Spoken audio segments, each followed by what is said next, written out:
All right. Let's get ourselves resituated here.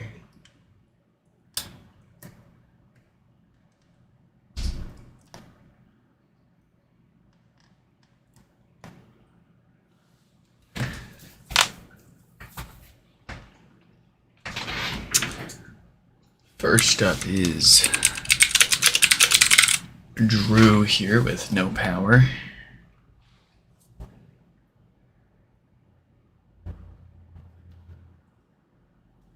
Let's go ahead and let them know theirs is up.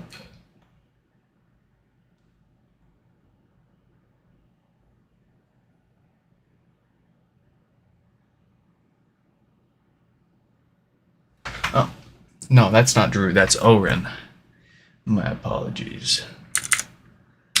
My handwriting is terrible. All right.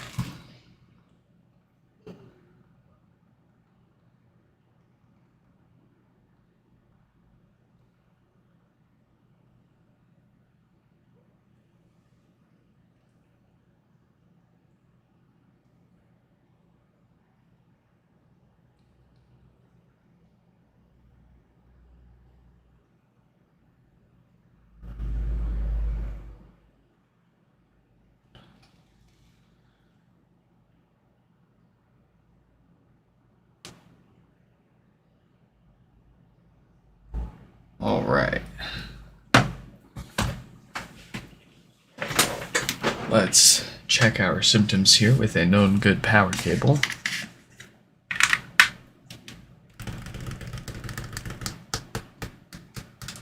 Yeah, that is a definite lack of power there. Even though we've got about 6 watts of power draw at the wall, so that looks like the usual dead diode there.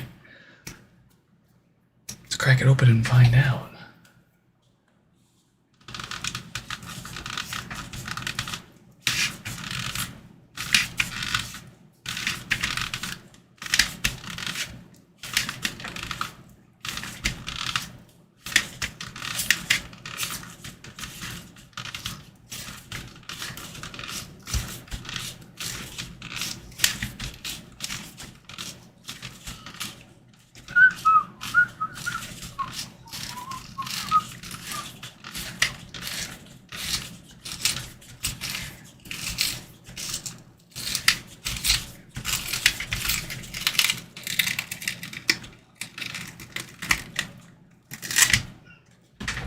There we go.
Oh yeah, you want to see the stack of HomePods?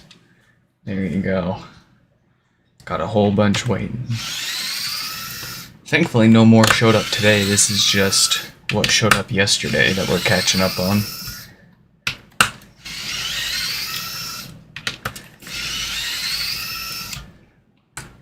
Quite a few.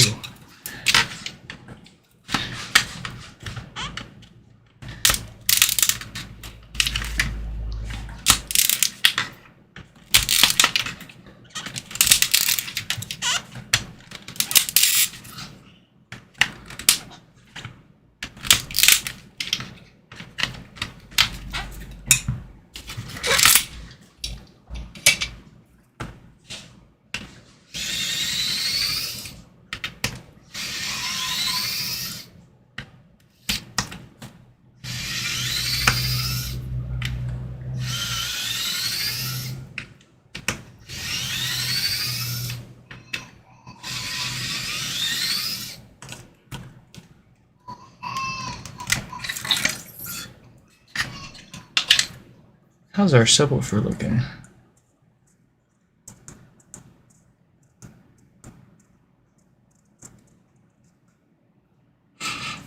Fantastic. Thought I heard something, but it was me. It was me the whole time.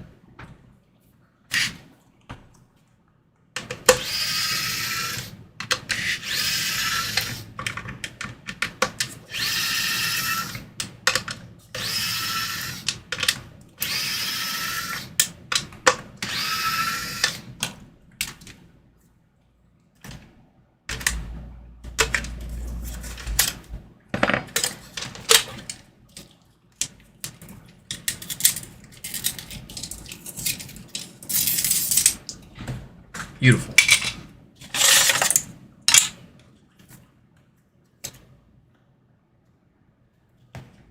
Let's dig a little deeper here. Get that power supply out.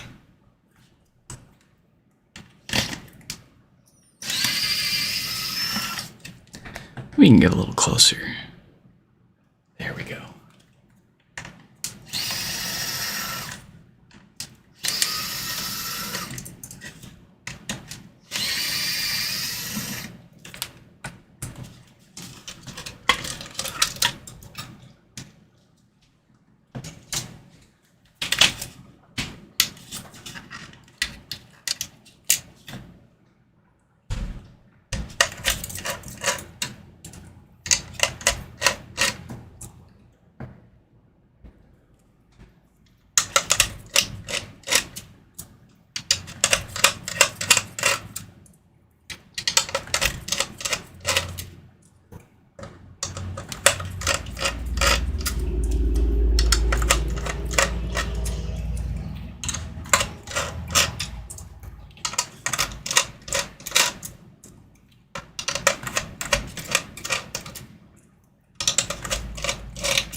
And up close we go.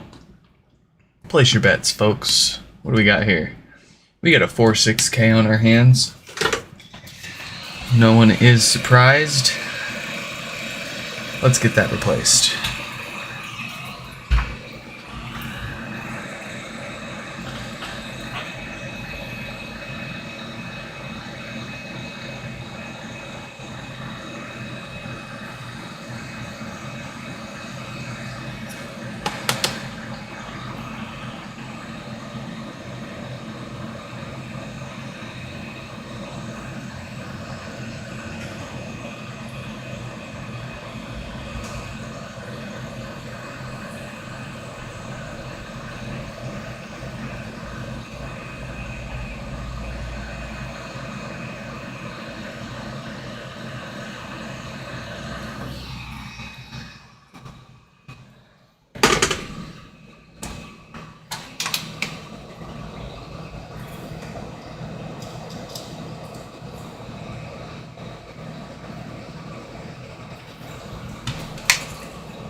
There's a brand new diode.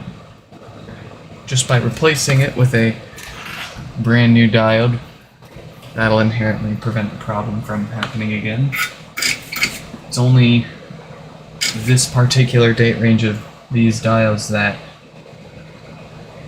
continue to fail. Where is my solder? Oh no. Running very low. I should have another spool showing up today.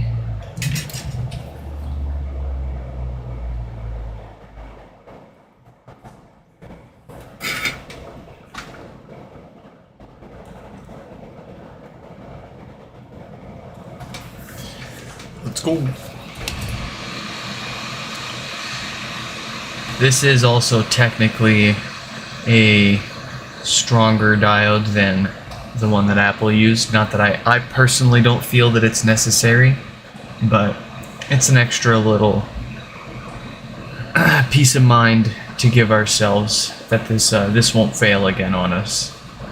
But again, we've got countless examples by now of which date codes are failing and all the other ones that aren't.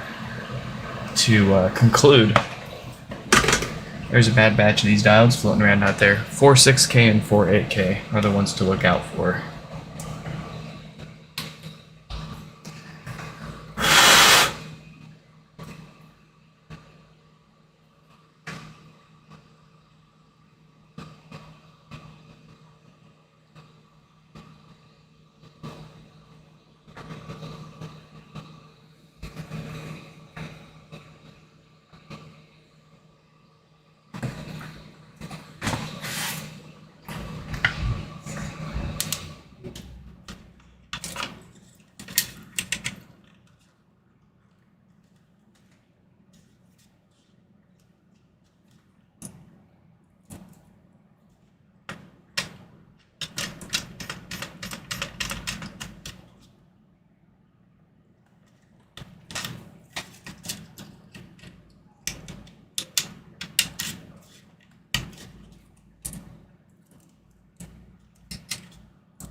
Power.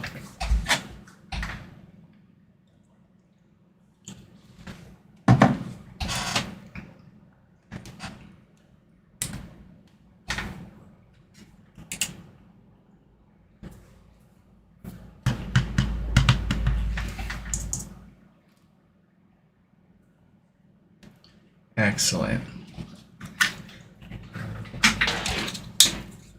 Alright, let's make this look like a HomePod again.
let's get the other one, or the next one opened up while we're waiting here.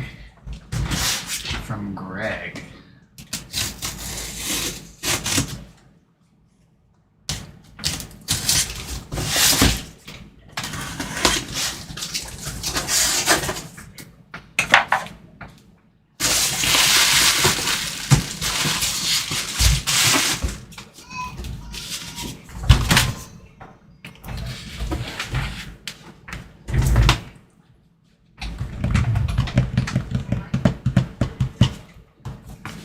I'm having trouble connecting to the internet.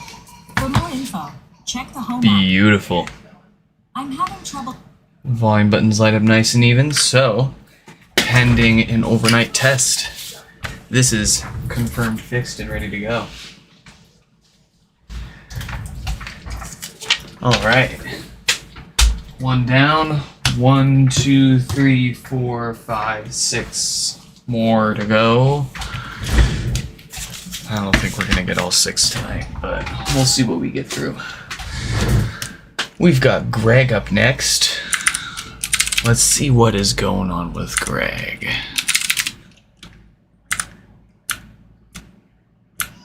Greg has death farts. Excellent.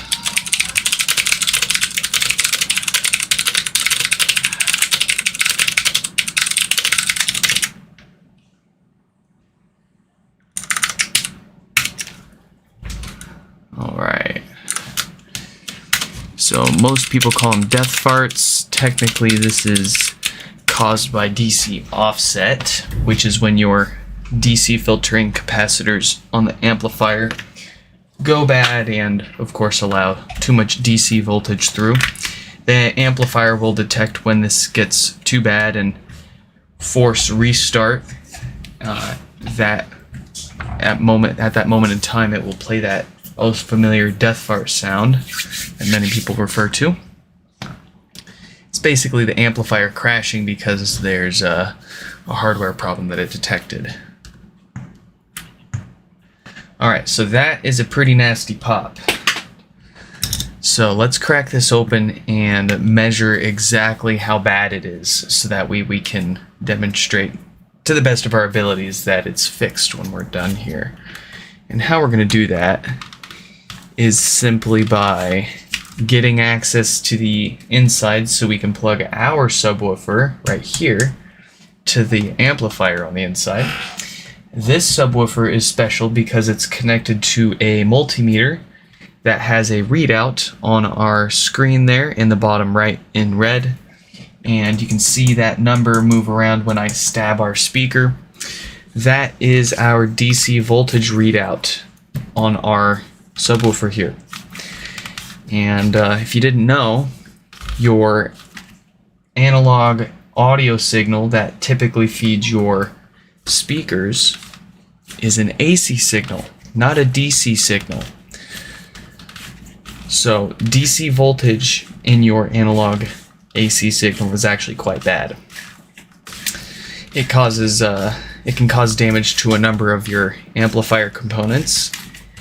And all the amplifier's job is to just boost whatever it's given, right? So you're supposed to give it the signal that you want boosted. In other words, garbage in, garbage out. So what you do is you stick some capacitors to filter that DC voltage before that audio signal gets to the amplifier and amplified before it's fed to the speakers. But with Apple's amplifier design in here, the problem is all it takes is 1 out of the 4 DC filters they use in here to go bad to bring the whole thing down. So a tolerable amount of DC voltage coming out of the amplifier into our subwoofer speaker is around 200 millivolts before we are growing out of spec, according to the amplifier chips spec sheet that drives the subwoofer. We go for a much more aggressive 50 millivolts of DC just to stay far ahead of any growing problems with those filters. And it's not something that you can really avoid because MLCC ceramic capacitors naturally decay over time and lose their effectiveness at filtering DC voltage. So the question remains, why are so many of them failing and so many of them perfectly fine? Seems to be just another inconsistent quality control issue with the parts used, much like our diode that causes the no power problem, where the diode itself had a manufacturing issue within the span of a week or two, and we only see 2 weeks worth of those diodes failing, but 2 weeks worth of those diodes were used in a large number of those first-gen HomePods.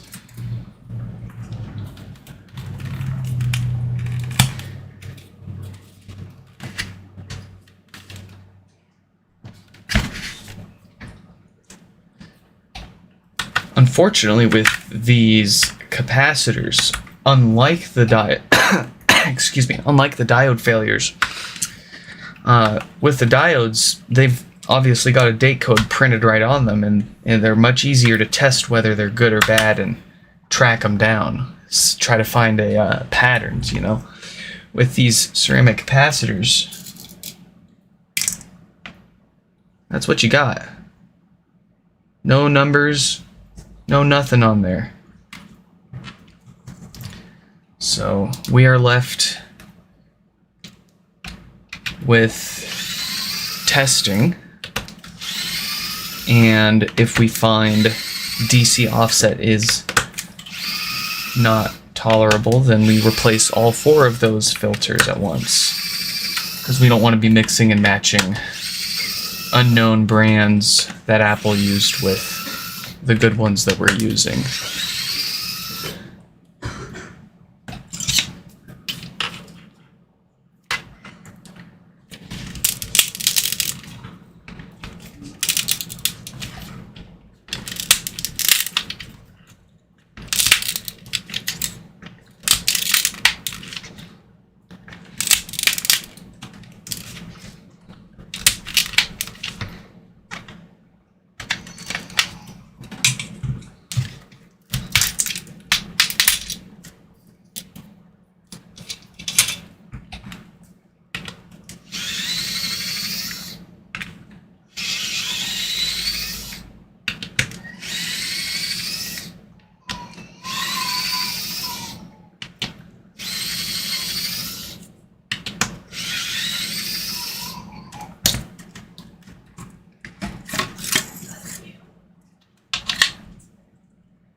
Atlas, what are you doing?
test it before we just jump into fixing it. Let's see how bad it actually is right now.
Oh boy, that is an order of magnitude above what we typically tolerate here.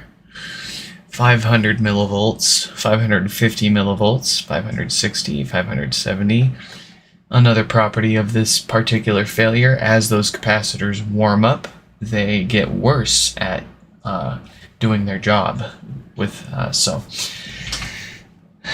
within a short matter of time. I'm not going to sit around and wait for it just to sit here and fry my subwoofer some more, but that will continue to grow until it reaches past 1 or 2 volts, and the amplifier will then trigger that death fart and restart behavior. So we've confirmed our problem. Let's get it fixed.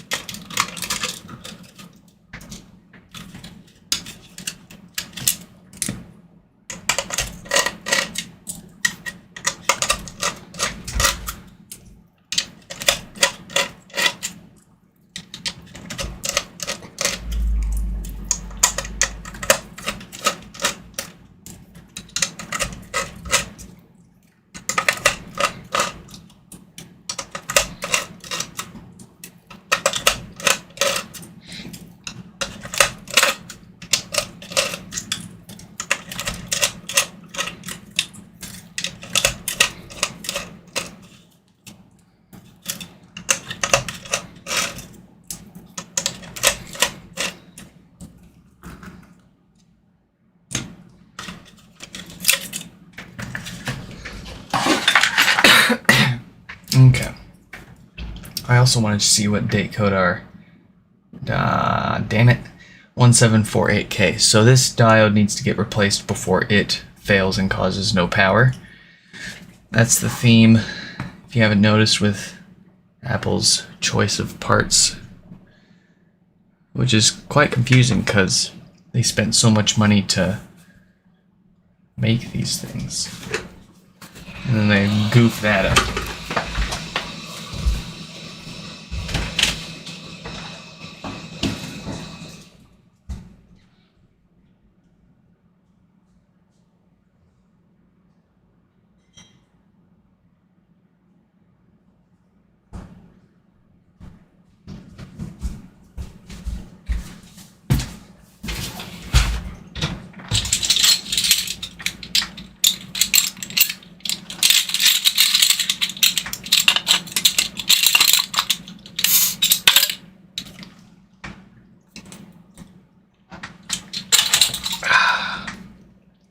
Beautiful. Okay. Now let's get those filters.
Here we go.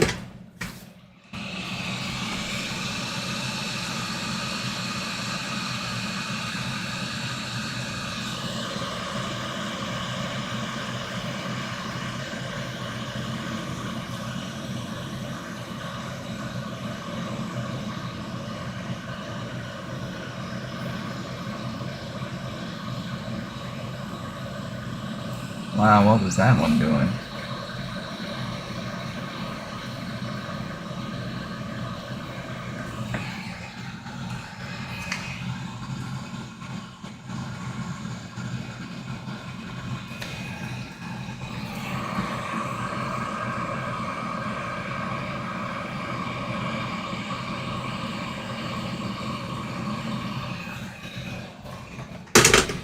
All right.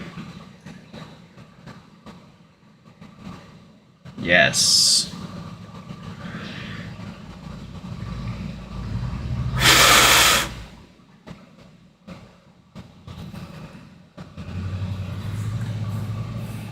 Let's get that diode. Let's kill that diode. Yeah, it might be working fine just now, but like I was saying earlier, we have way too many examples of these diodes with this particular date code failing, and 0 examples of every other date code in use failing. So we're going to get this replaced before it causes no power issues and it pays us another visit.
Alright, fresh set of parts for this board.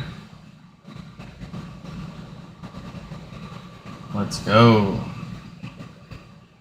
Oh, hey Marios, welcome to the stream. I think I skimmed over your email earlier when I saw it. Haven't had a chance to reply. I'm tempted to just send you a whole power supply. My reason being, there's no certainty that just replacing the parts that blew up will fix your problem.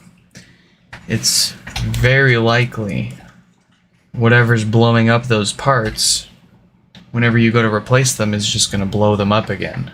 There's probably something more to it than what's obviously damaged. There may not be. And it'll be pretty easy for me to identify those components for you if you want to give a shot at it. But also, I can most likely sell you a power supply for about as much as it would cost you to buy all of the components and replace them. Might just be the better route. And that's funny coming from me. I'm quite known for trying to convince people not to buy parts from me. I'd much rather you buy your own parts HomePod, but for this case in particular,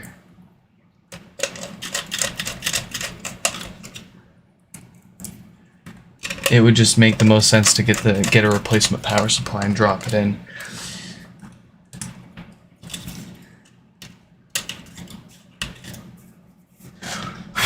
Especially with dealing with damage from a power surge that blew the fuse.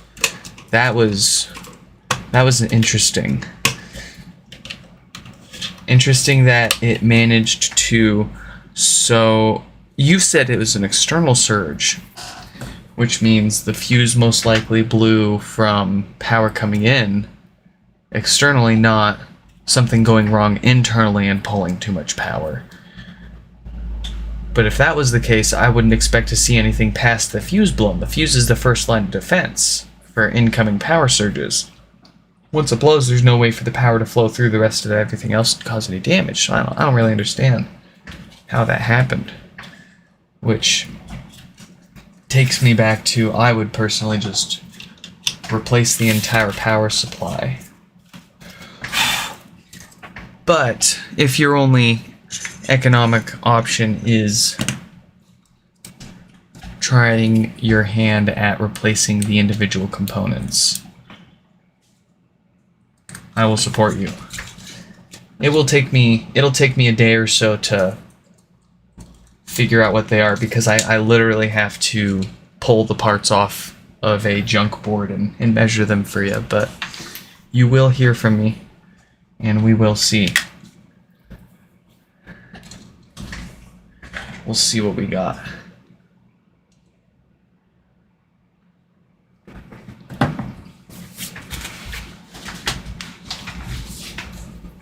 Speaking of what do we got here? Give me less than 50. Oh, look at that. Look at that offset. I'm going to use the Northridge Fix quote, better than factory.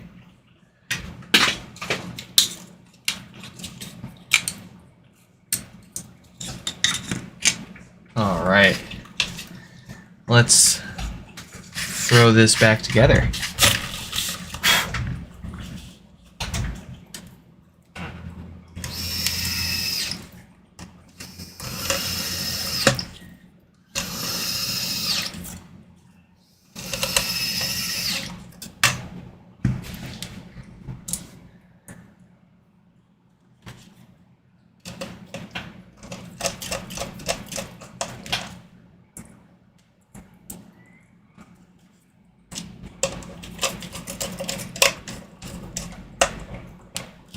You know, I guess I just thought about this, but I guess for the fuse to blow, something has to draw that power. Even if there's a power surge coming in, something has to be pulling that power to surge it, right? So, like, I don't know. I need to go to college.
course, with these particular ones, can't immediately tell the problem is fixed 100%, 1000% positive for sure until you test it and reset it and all that overnight.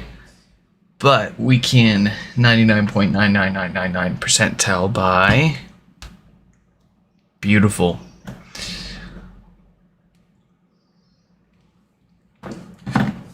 We no longer have that loud thud when it first turns on.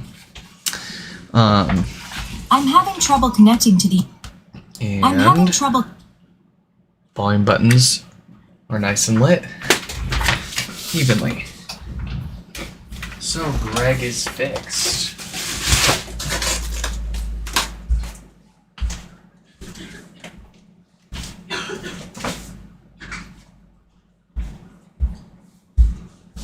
Let's move on to the next one.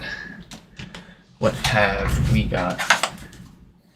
We've got Elvis. What's going on with Elvis here? No power. All right.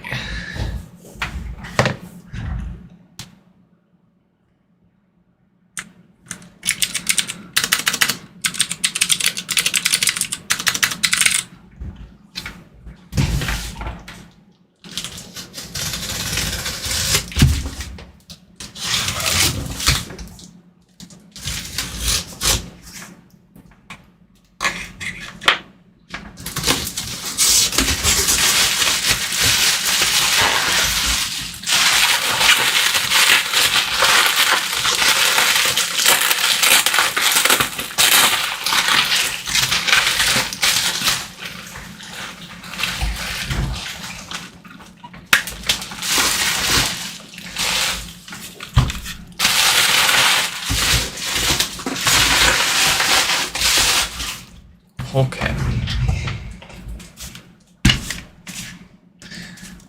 Looks like we've got a tiny little crack on our top there. We'll want to be sure that we don't make that worse.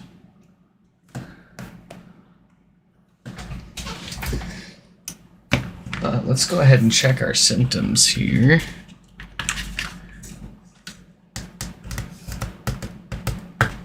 Nothing. Except for the usual 4 to 6 watts power draw at the wall, so let's be mindful of that crack on the top there and get this taken apart.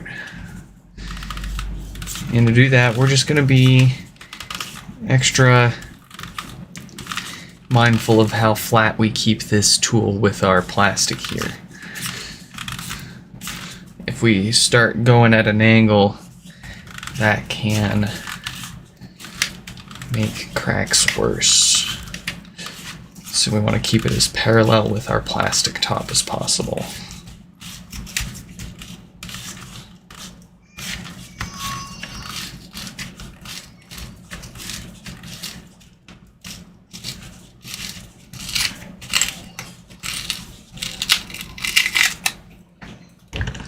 I will be right back.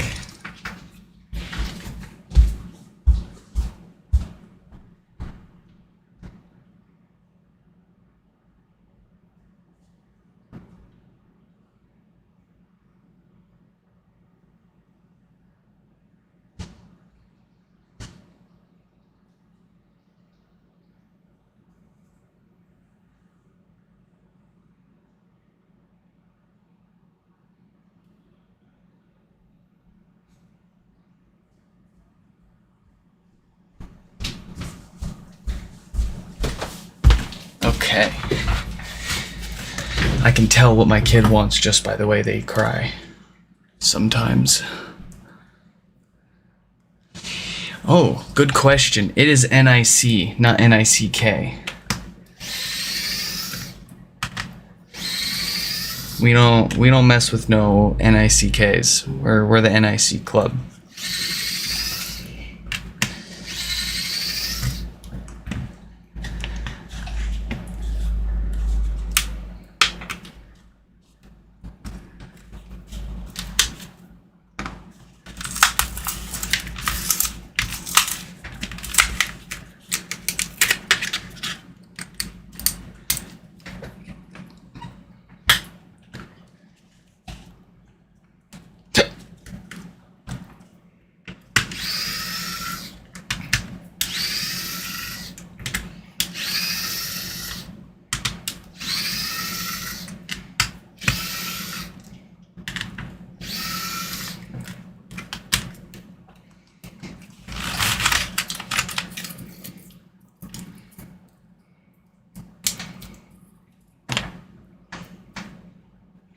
Oh, here is, if you guys are curious, my collection of useless HomePod adhesive. It serves no purpose other than to show Apple that somebody tried taking the thing apart and or stopping somebody from taking it apart. Point in case, second gen HomePod. No adhesive holding it together. All screws.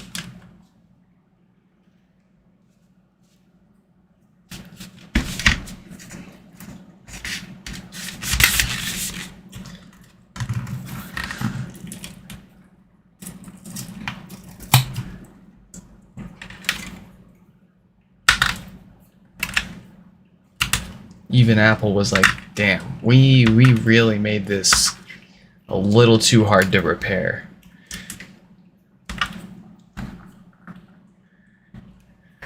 Maybe we should lighten up a little bit. And then they said, nah, never mind, just kidding. And they put the drawstring on the bottom of the second gen and cut the slack off so you can't tighten it back up once you loosen it. And you're boned.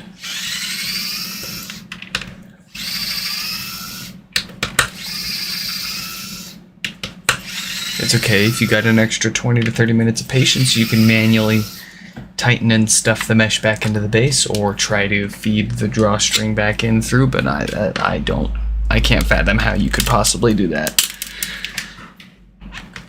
The latter, that is. The former, we've done live on stream when we did the world's first look inside the second gen Apple HomePod live stream.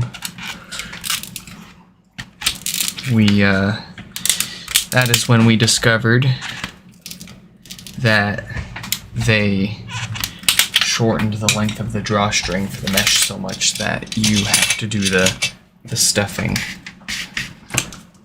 The stuffening.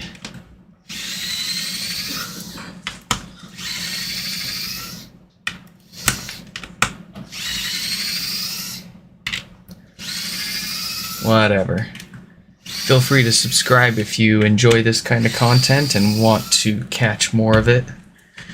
Of course, HomePods aren't the only thing we fix here. We've actually got a very significant stack of LG ultrafine 5K boards that still need USB-C ports done.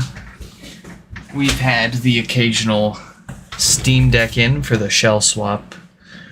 We've got a number of videos planned that we now have the time to work on. So, blow drying pop a breaker? no, Okay. not if anyone's doing anything in the kitchen. No one's doing anything. I just don't want to fuck your shit up.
All right.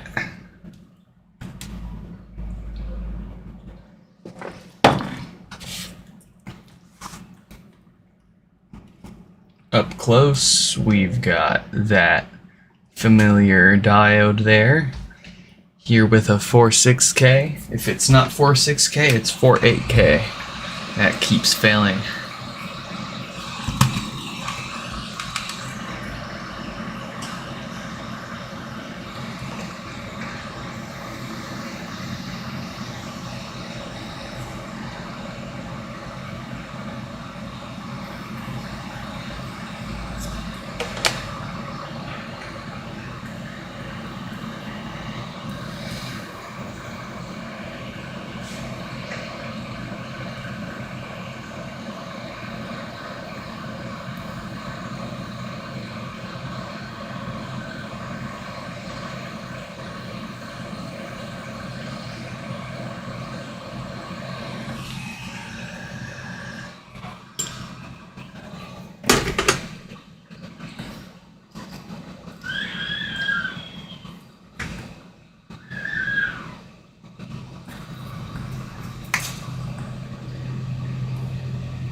Let's see if that's all it wants. Or if it's gonna demand some filters on top of this.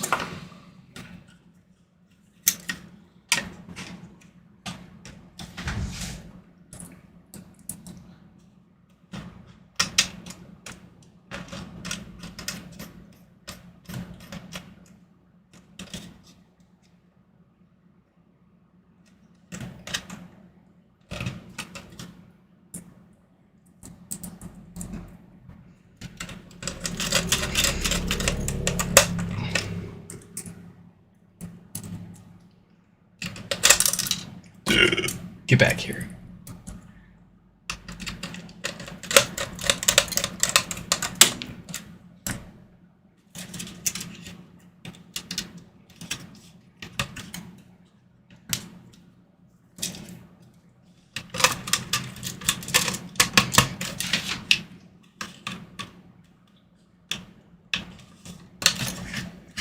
All right.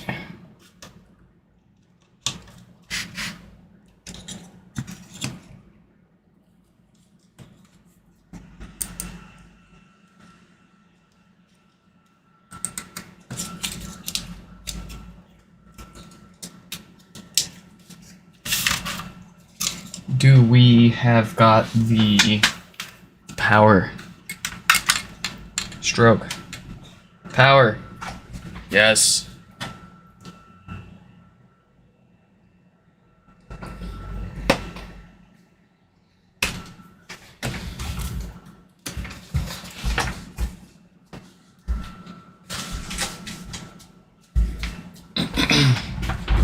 And beautiful. Connecting to the internet. Very good. That means we can put you back together.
Ooh, excuse me. Wow. Alright. This is starting to look like a HomePod again.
Okay.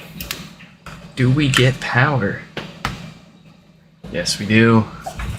And we have not made the crack on our top any bigger.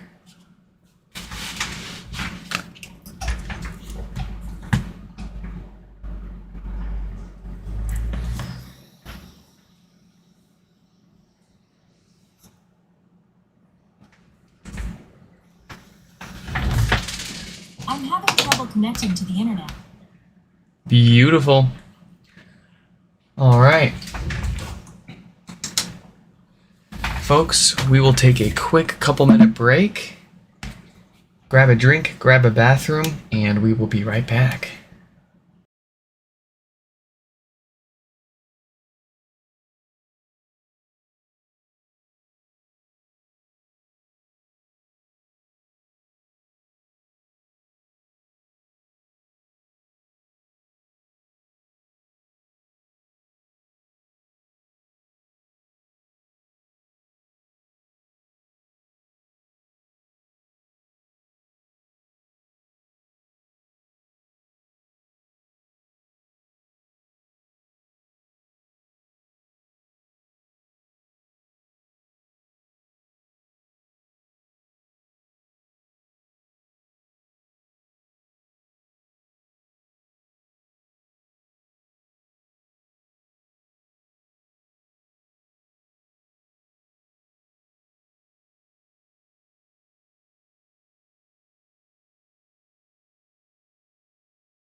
This is getting out of control.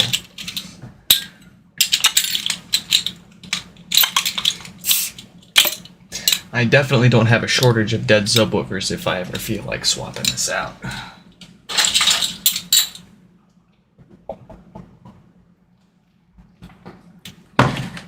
Okay.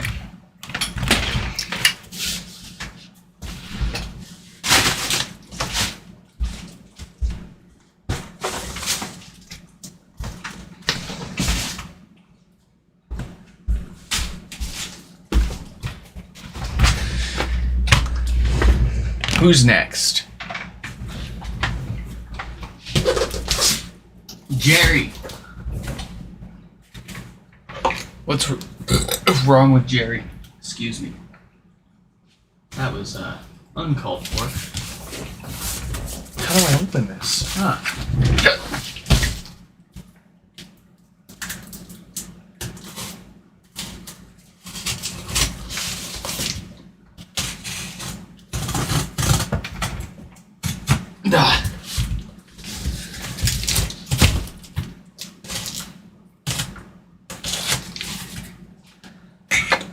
Yes?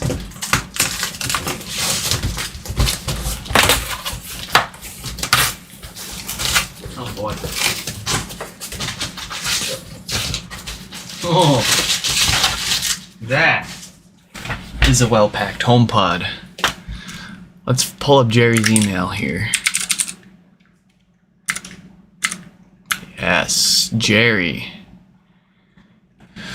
Works for a while. When plugged in, then it starts a static sound.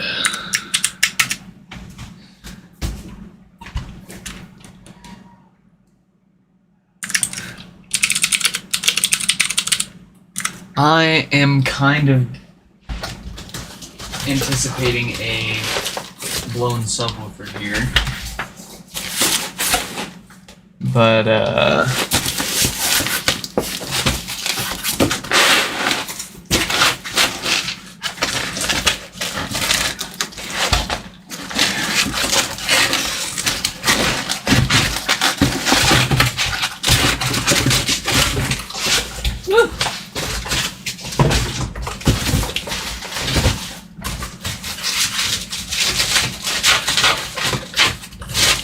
okay.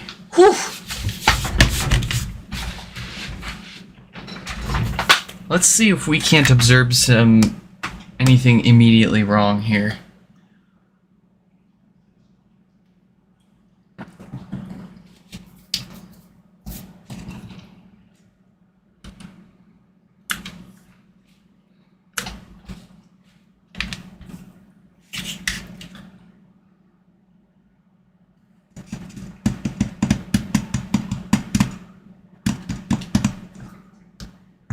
Ooh. Oh boy. Okay. That is definitely DC offset, which typically causes death farts. Holy moly. That's quite the hell of a pop. Alright, essentially the same exact repair that we did for the other fellow with death farts a few HomePods ago. Hopefully the subwoofer in this one is not too far gone though.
You get back on there.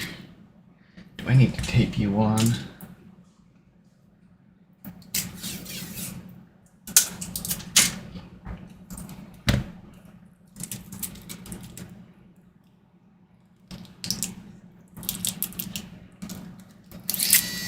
Ooh.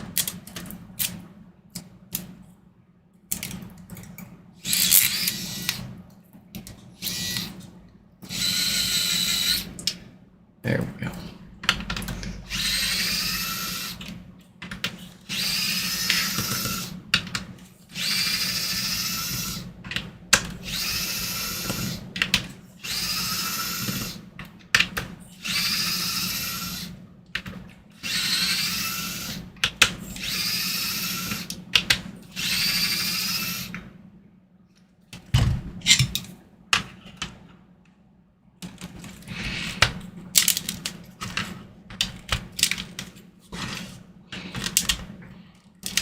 Oh.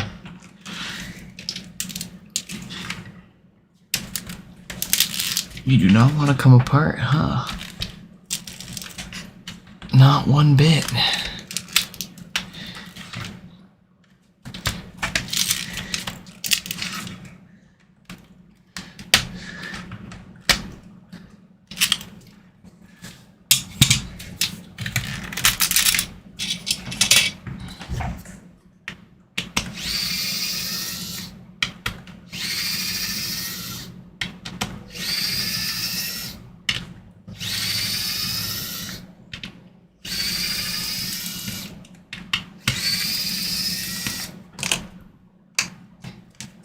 Alright. Please, subwoofer, be good. Please still be good. I am concerningly low on good woofers. No! Okay.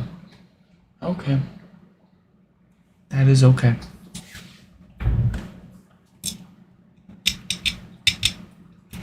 That's okay.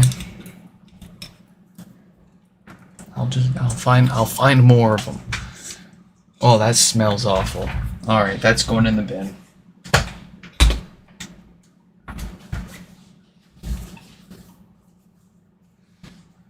Do I have another subwoofer handy?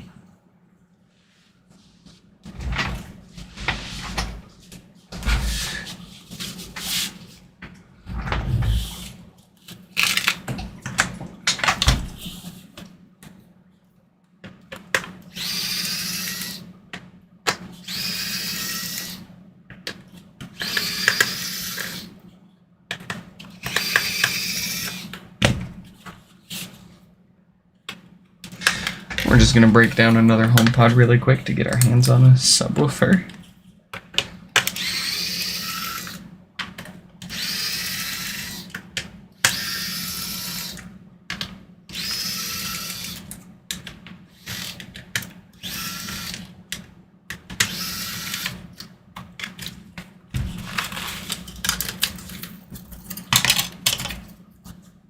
Give it.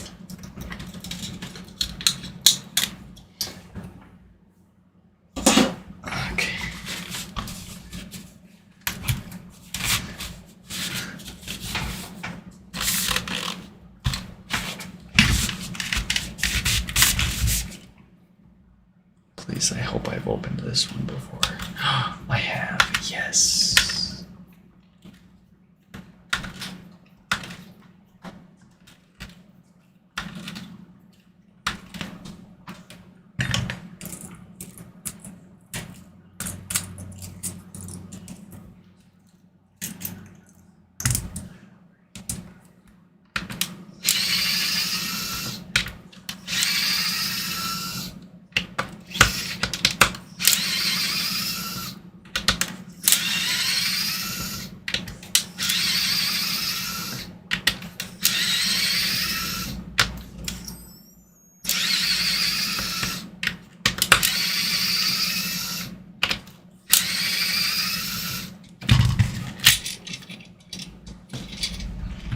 Give me that subwoofer.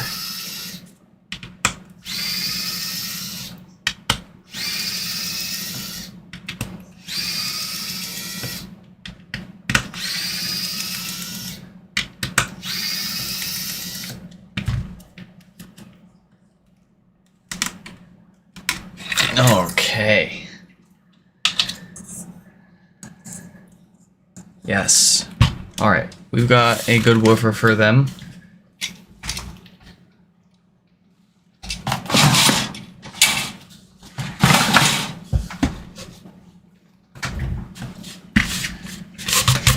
Now let's continue breaking their HomePod down because we can't just drop another subwoofer in there and expect the problem to be fixed.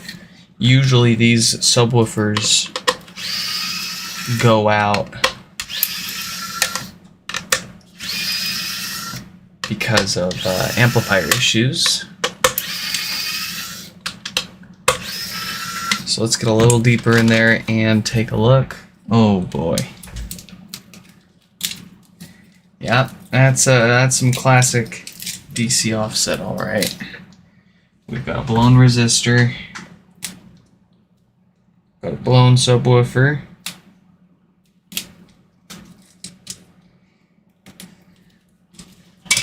give me a break with the diode, huh? 1736K, goodness. All right, so we don't need to give it a new diode. That's, I guess, a little bit of silver lining.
Okay.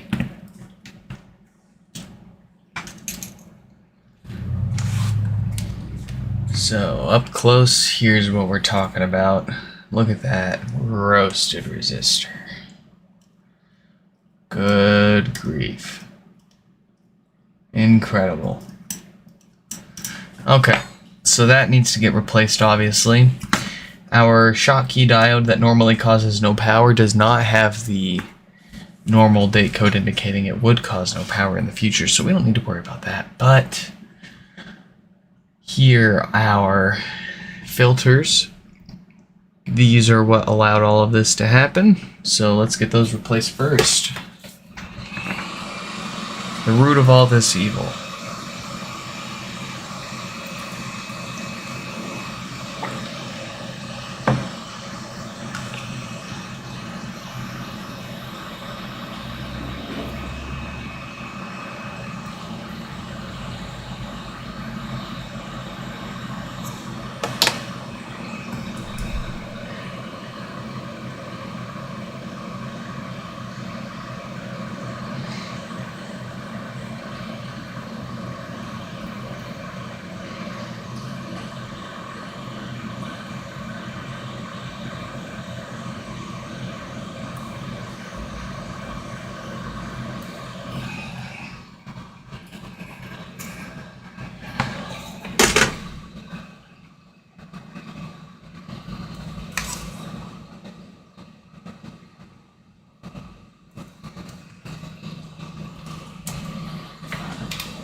Bah.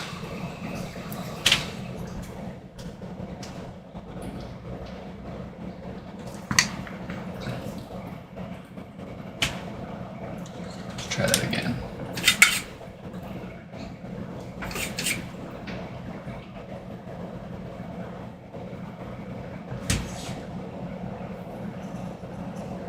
Yes.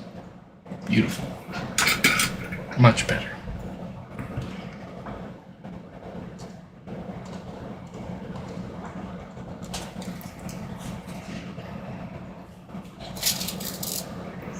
One, two, three, four. New capacitors. Not of the flux variety, unfortunately, but they will do the job. And they'll do it better than Apple's did.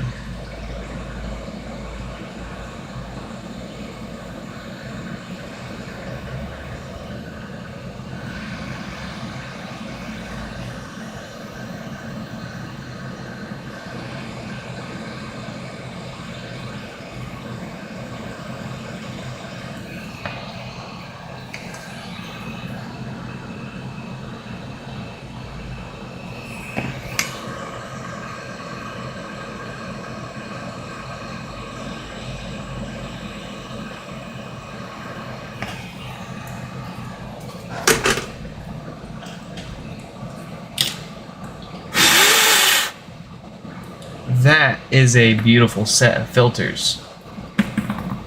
Let's knock out that resistor now. This guy is looking nasty. So, here's how we're going to tackle this guy. We're going to hit him with some low melt to make this a little quicker.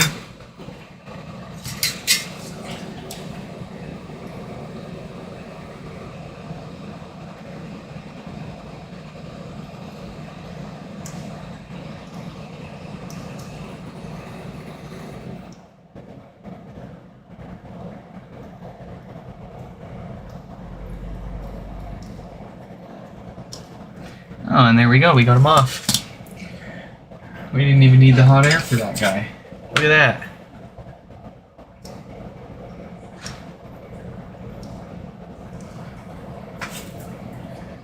That's a first. Alright. Well, let's get the new one on there.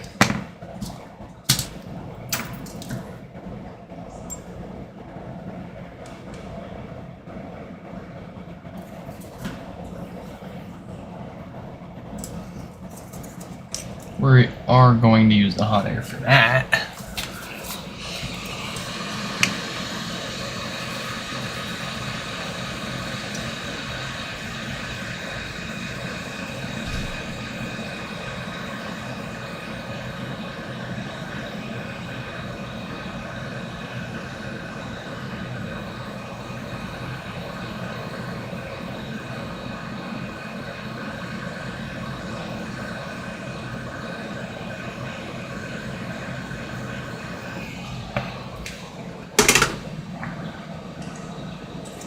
And there we go.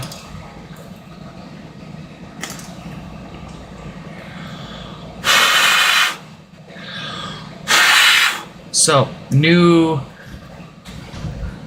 resistor, new capacitors for filters, new subwoofer. Not the ideal situation, but we're prepared for it. Like, in terms of my personal preference of, like, repairs and what have you, no power and nothing else is always going to be my top favorite, because all that takes to fix it permanently, it won't happen again, is an off-the-shelf $1 diode. Whereas death farts require our filtering capacitors. Takes a little more time, not a big deal. I'd put it fairly close up there with my with no power repairs. But then you've got more severe damage, like subwoofers getting roasted. And obviously I can't just buy, well, maybe that's not so obvious to everybody. You can't just buy another one of these subwoofers. There's no source for them. Your only option, really, well, you've got two options. You've got currently, as of me talking here and now, of this live stream, there's a seller on eBay from China selling replacement subwoofers for $40 plus $40 for shipping. So that's an $80 subwoofer speaker. Your other option is buying another broken HomePod that hopefully still has a good subwoofer speaker and using that for parts. Can you guess which route that we have to go with? Because I can't afford $80 a subwoofer if I'm only charging $80 to $90 to do the repair.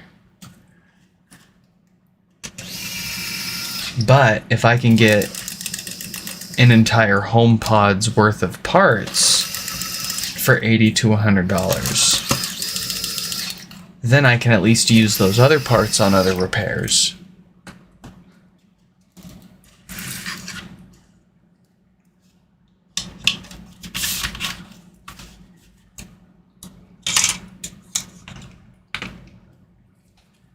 And it ends up stinging a little less.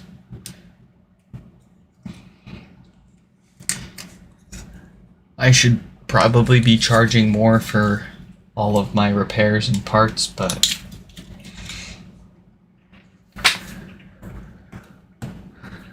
I'm not going broke the way I'm doing it now, so there's that.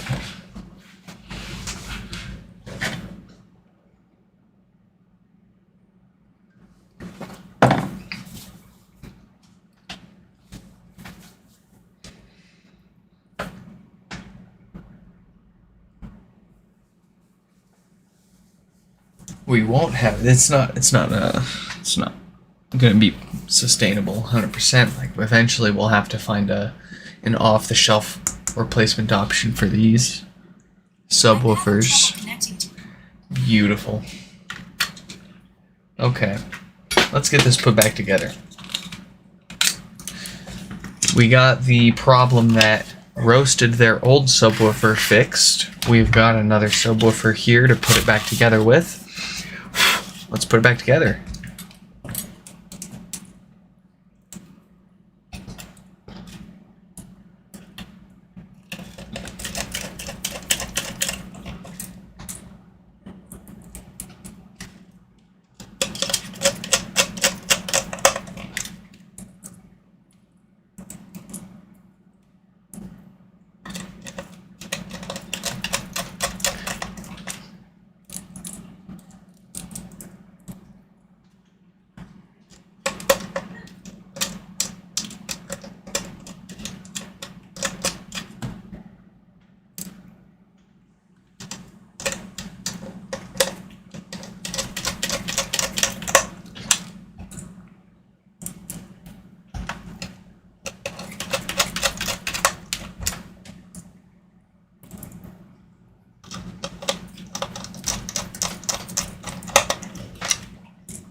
Yeah, you got this like one green, almost like a layer underneath your bleached layer. Yeah. It's really strange. But that's what I wanted. Fitting.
Okay.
Squeak, squeak, squeak, squeak, squeak, squeak. All right.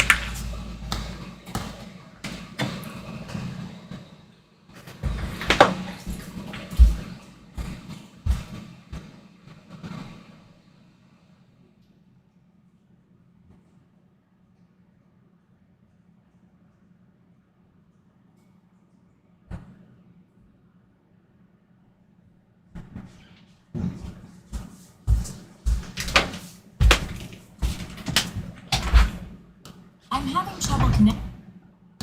I'm having trouble. Beautiful. Excellent.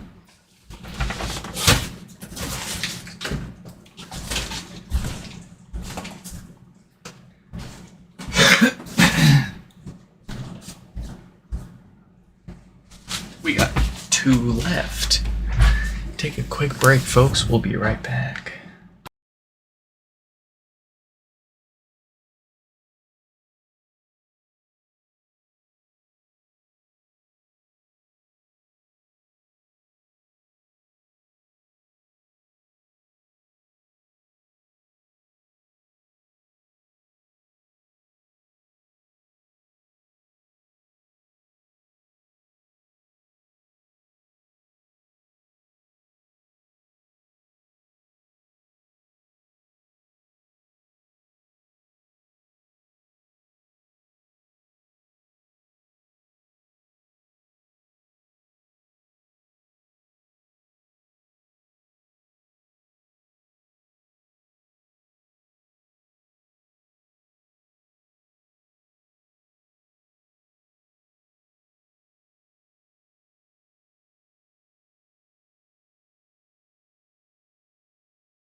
All right, so who's next?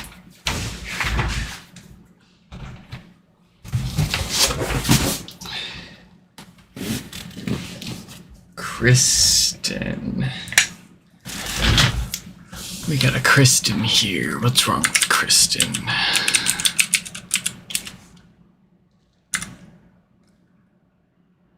Death farts. Drats.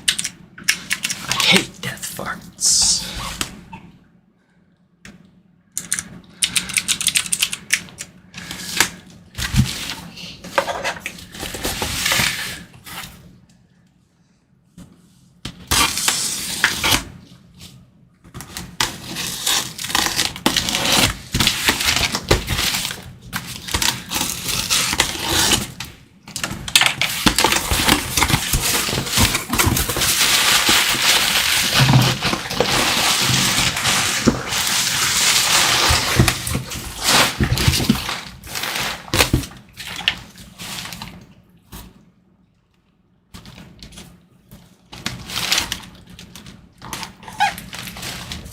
Alright, raise your hand if you've been watching the entire stream.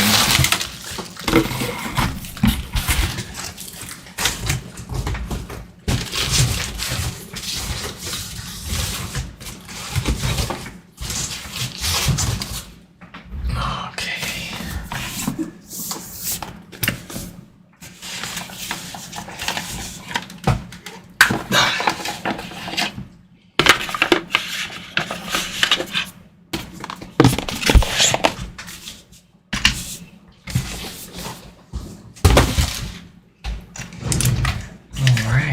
Let's take a quick listen here, see how bad that pop is.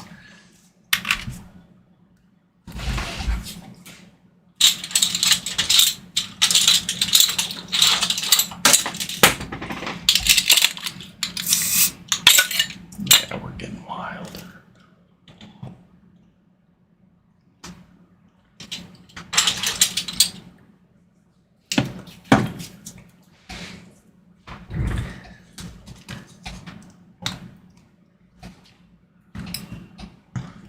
Ooh, goodness, that's loud. All right, let's get some new filters on here.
paste. Why can't I paste? Copy. Copy the link. Paste it. Paste the link. Yes.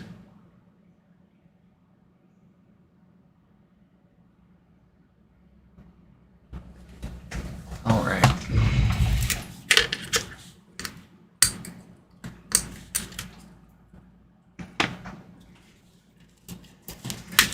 Let's get this.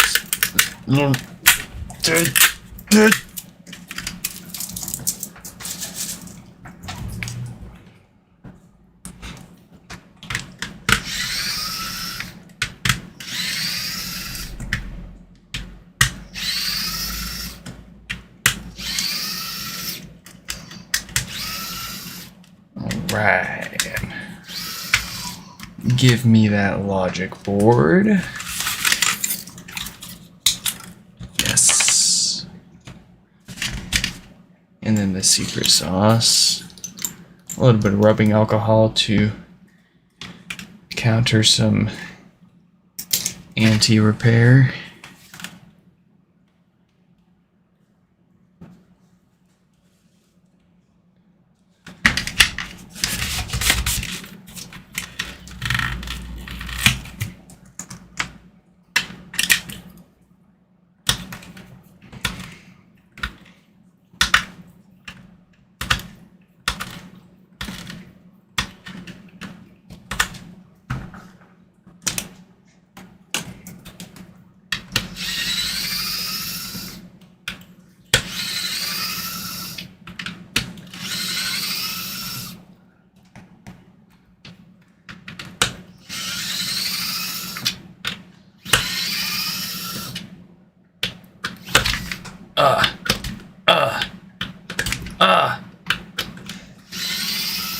Got him.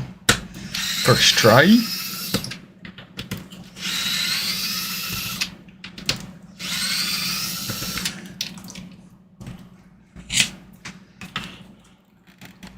It's time for the pry.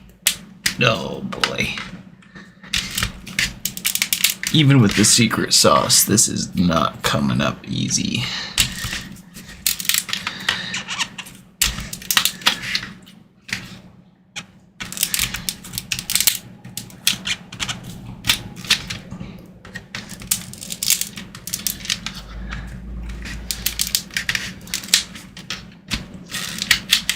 Alright, let's see. Yes. Success. Let's get the doof woofer out.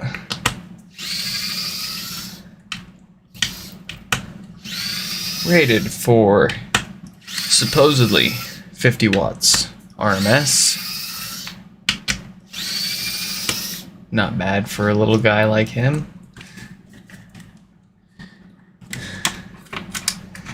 Let go. Let go.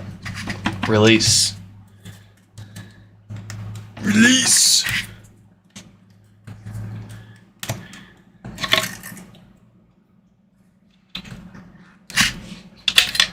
Okay. How's our subwoofer looking? Feeling? Smelling great. What a relief. Okay. One more piece of plastic here, and we'll get into something relatively exciting. We're going to turn it on.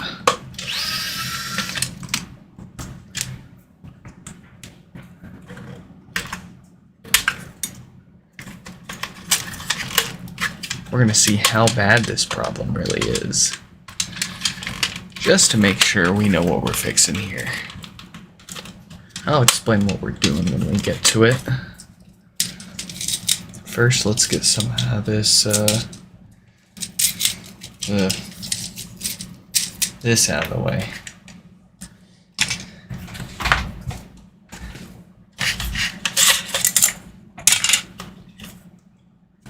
Okay. We're going to connect this amplifier to our subwoofer, which is connected to a multimeter. which is connected to our computer, which is displayed on the screen at the bottom right hand of the corner of the screen, and red right there. So we're just going to turn this on really quick and see exactly how bad our DC filters are. So essentially, we don't want to see more than 50 millivolts of DC voltage getting to this subwoofer speaker here. You can actually see that number jump around when I stab that speaker. I'm willing to bet we're in at least a couple hundred millivolts range now, though.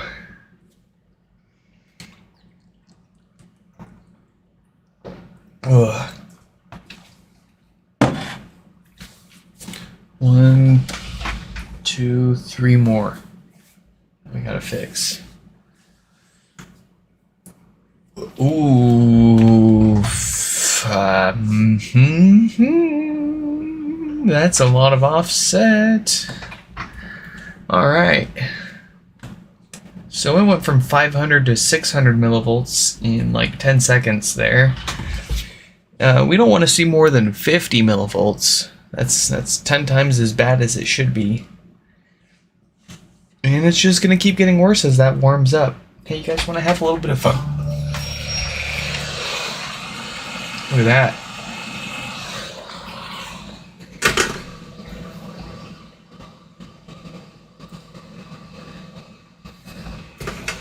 Go ahead and warm it up a little more.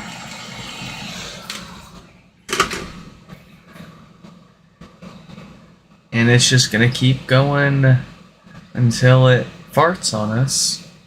I don't think I want to wait around for that though. Oh, what a pop. Alright. Let's replace those capacitors on the amplifier. See if we can't get that under 50 millivolts.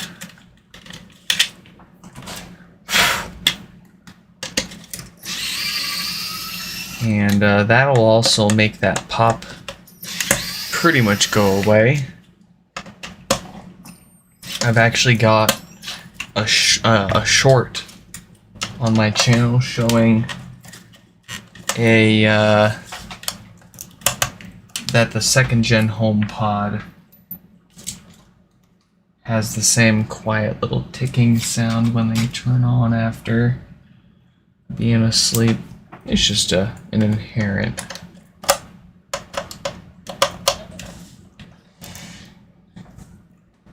property of Class D audio amplifiers. Do not tell me that we are dealing with a stripped power supply screw here. I'm gonna be really salty. Oh god. Oh shit.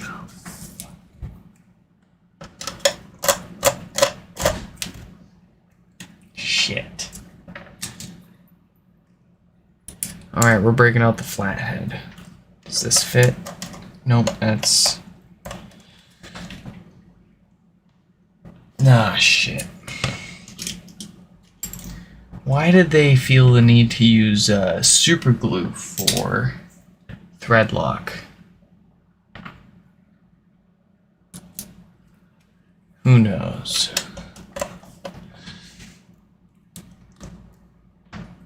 Oh boy. That's gonna be fun.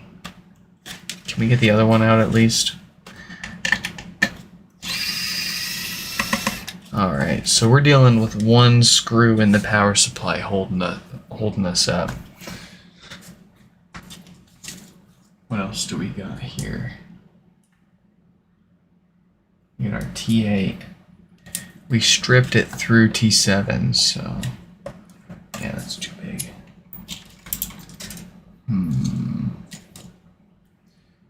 I'm getting desperate here. We're gonna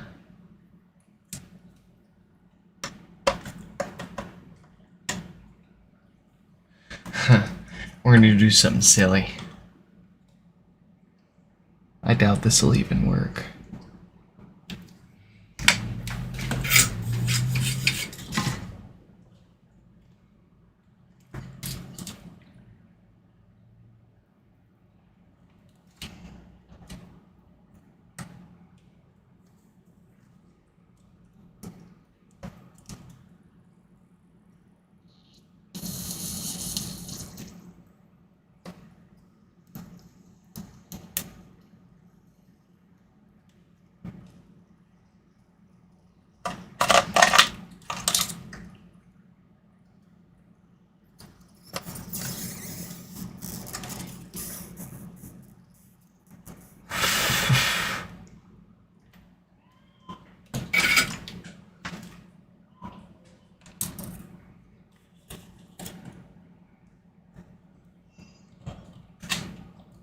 No, that's what I thought. Okay.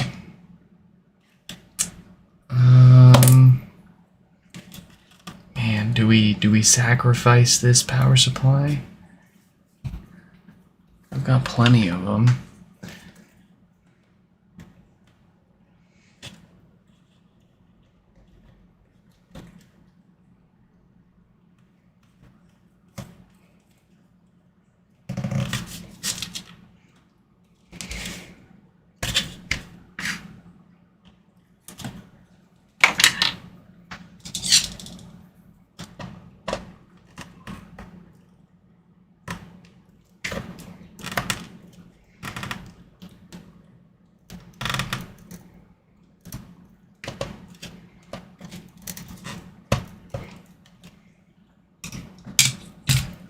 All right.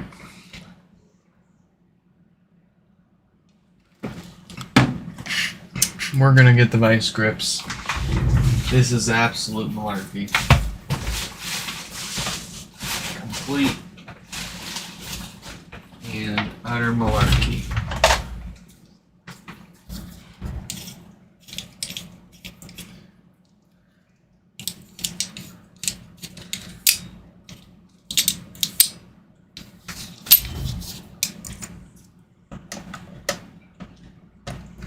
Can't get in there.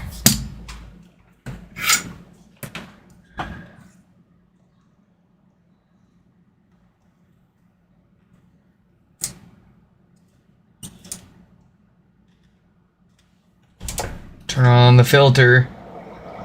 I don't want to breathe this.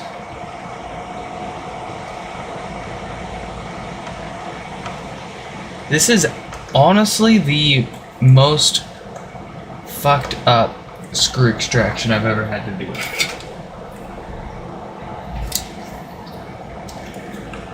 Why they felt the need to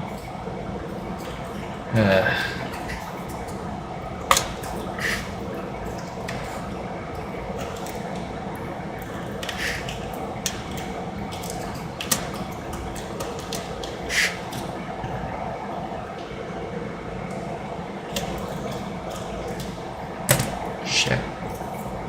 Okay. Well, I can access all of the screws for the amplifier now, at least, so we can get the amplifier out and hopefully get a better chance at saving this.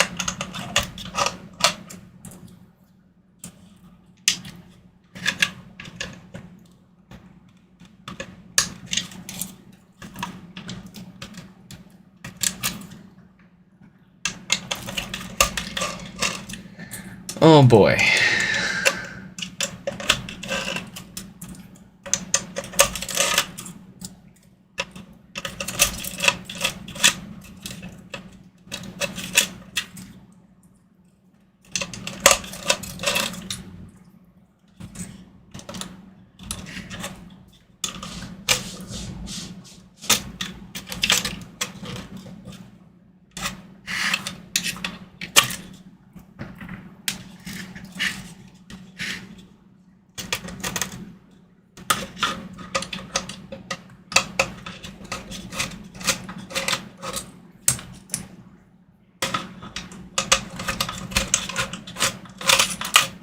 There we go. Okay.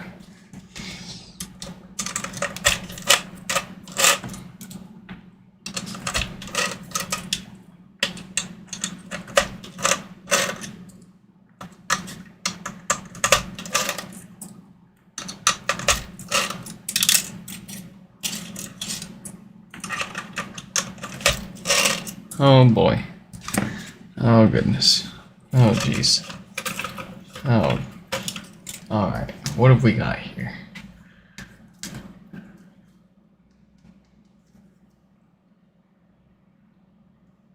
One seriously stubborn screw.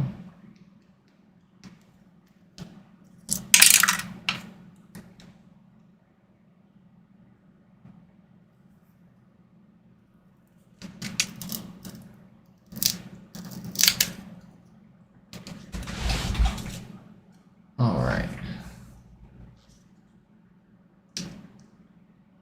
Not ideal, but I've got the studs.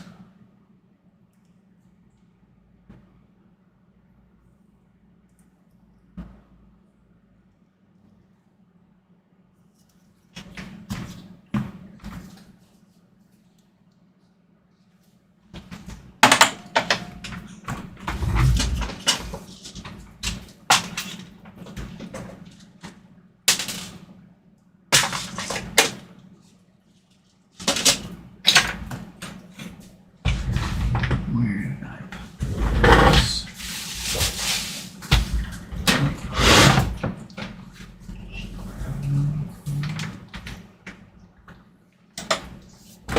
Here.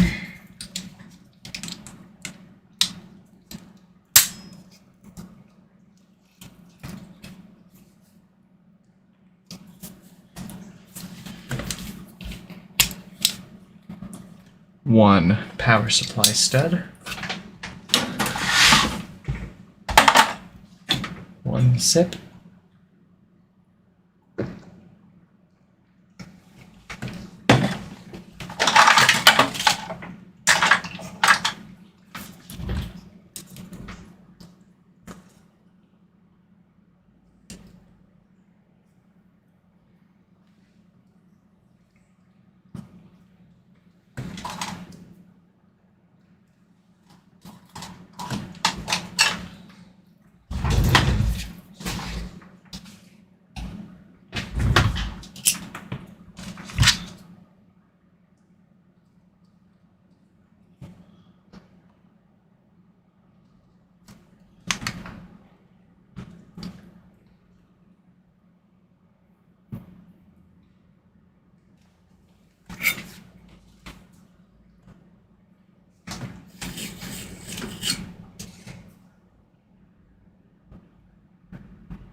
Alright, let's fix this stud on this guy really quick, and then we can do some actual repairs.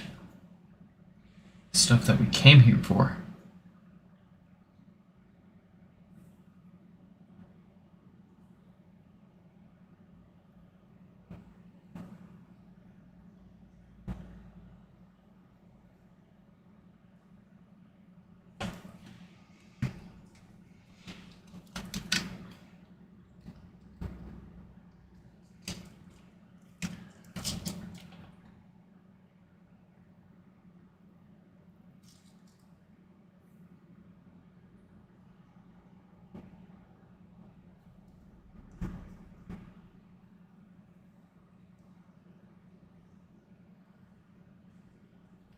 Alright. Very good.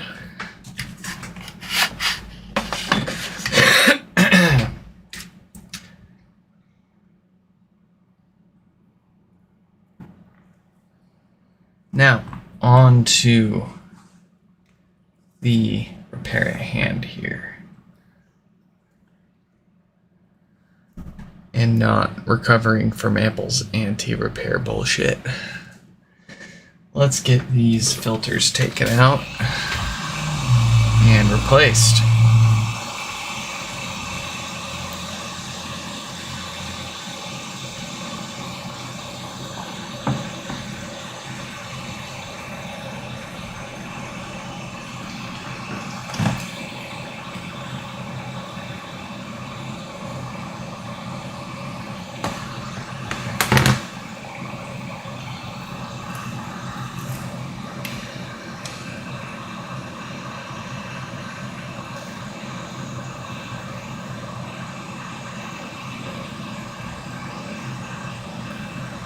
Yes.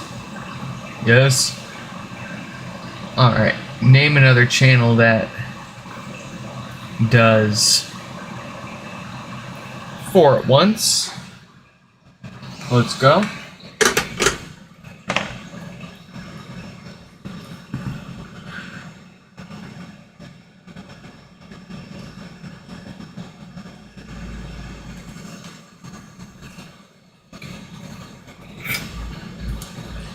some low melt.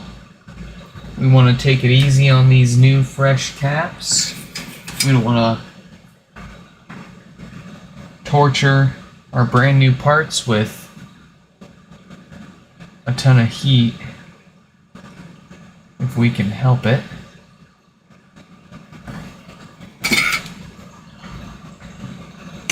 These capacitors in particular can be, and not just these capacitors in particular, but also considering their application and thus what they're used for, their properties and all that. There's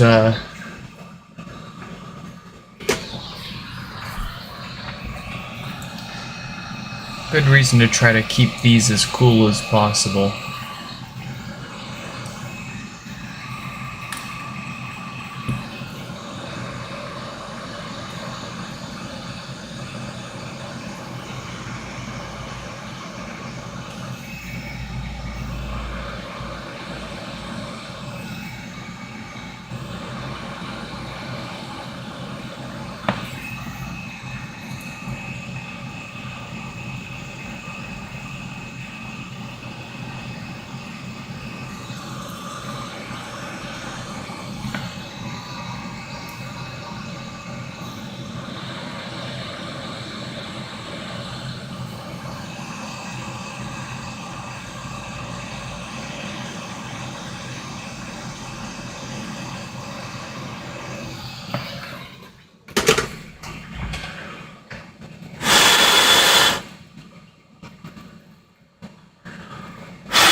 Spectacular.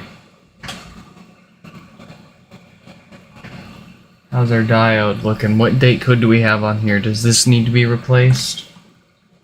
36K. No, it does not. Alright. A little bit of silver lining here.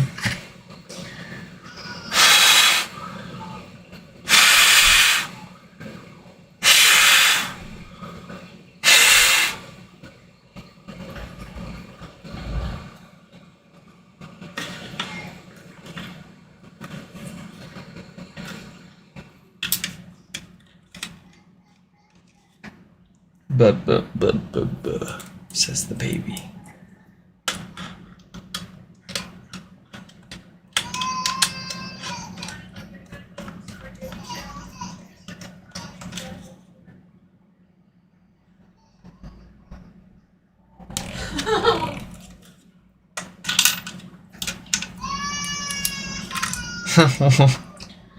I walked in there.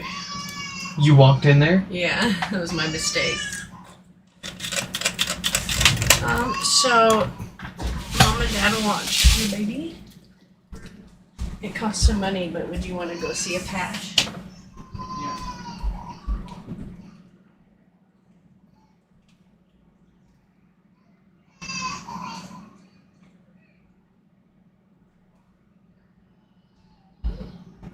You want to fix some puzzles with me? Come here. Yeah. You haven't been with me in here for a minute. Look at this. Look at all the lights. Look at all the screws. Look at that. Alright, we're going to put this screw in there. Yeah. And then we're going to connect this cable to this board. Yeah. And then we got to put our power supply in. We got to get another power supply because we completely foobarred that other one.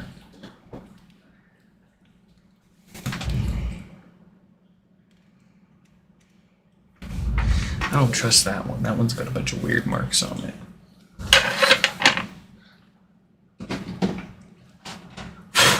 This one looks nice though. Hi. You doing okay, little Chell?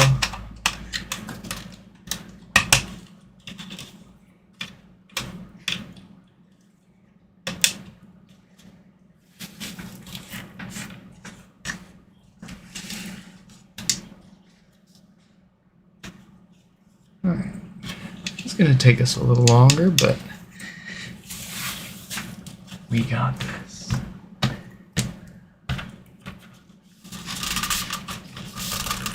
I know you want to grab those, but I can't let you touch them because I know you're gonna eat them.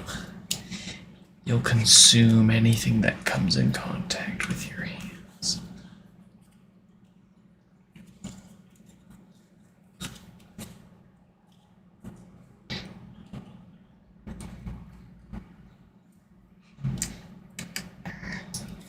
Yeah, there's a lot of lights. It's pretty bright in here, huh?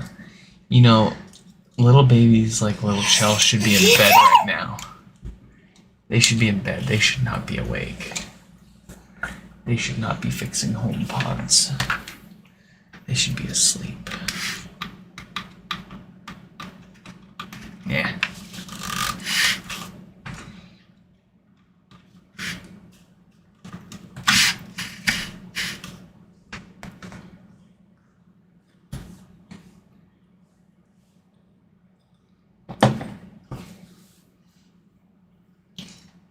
Blah, blah, blah, blah, blah.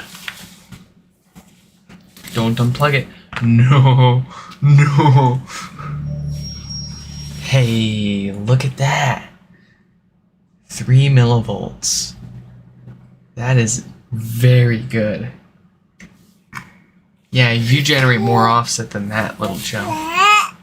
So, that means it's fixed. And we can put it back together.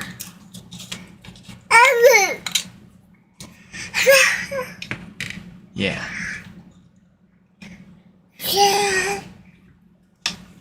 That.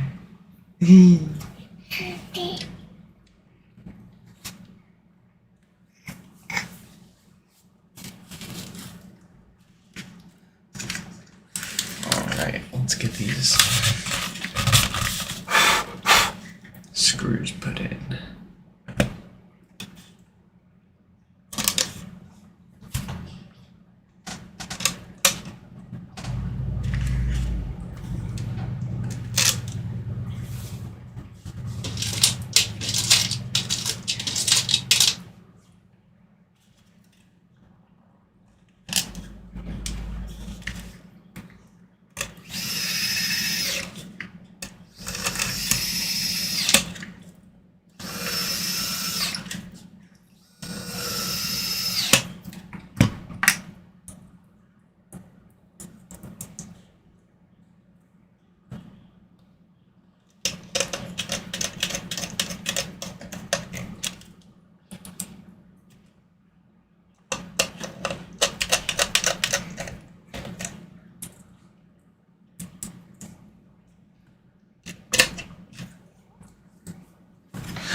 No, don't touch those.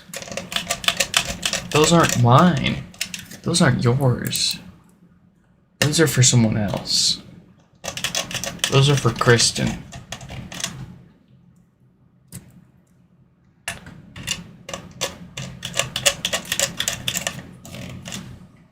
Not for babies like Baby Chell.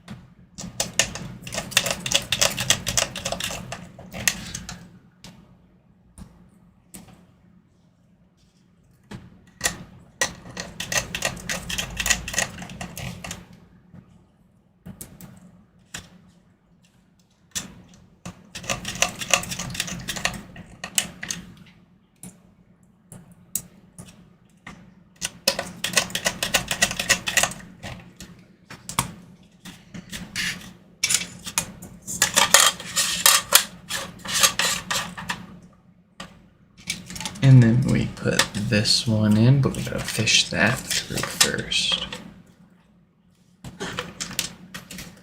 And then we can screw the screws down.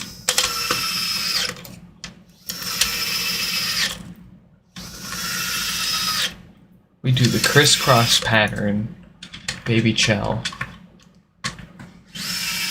because if we just go around in a circle to tighten them, then it might not sit as evenly as if we do a crisscross pattern like that, kind of like a star.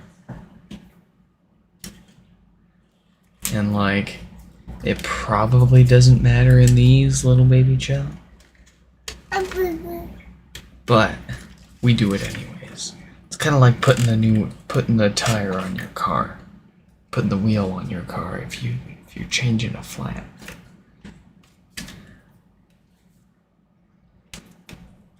You don't just want to go around and tighten all those lug nuts in a circle. You want to do the star pattern, the crisscross. That's going to give you the best chances of it sitting and sealing nice and even.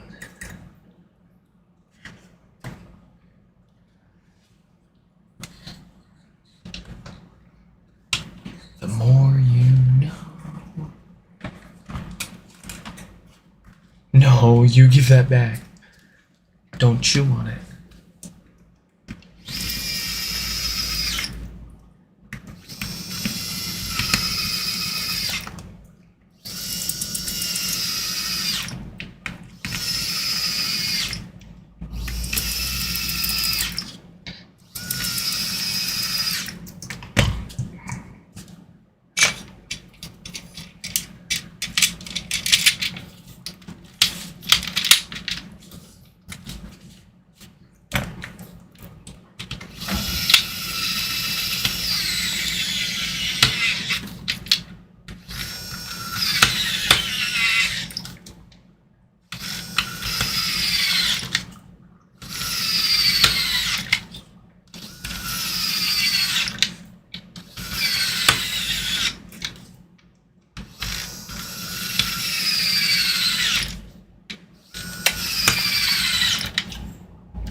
Yeah, don't chew on that. That's a screwdriver.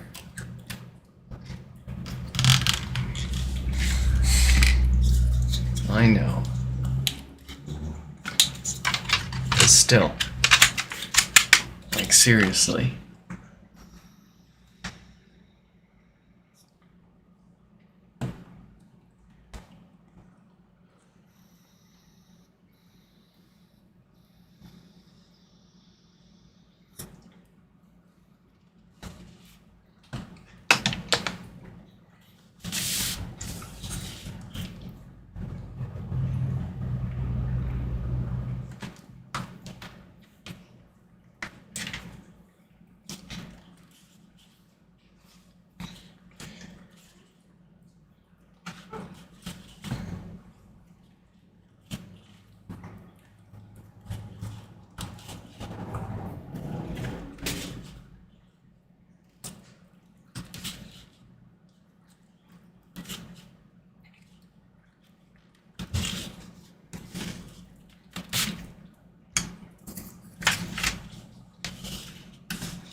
Oh, I'm gonna need that really quick, baby Chell. Can I have this? I'll give you this one. It's made of rubber. It's much better. Here. Yeah.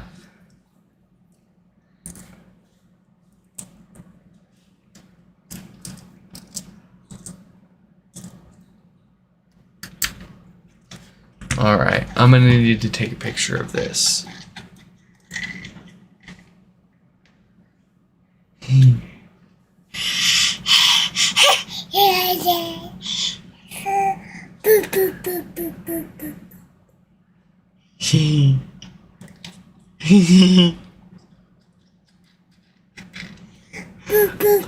Look at you.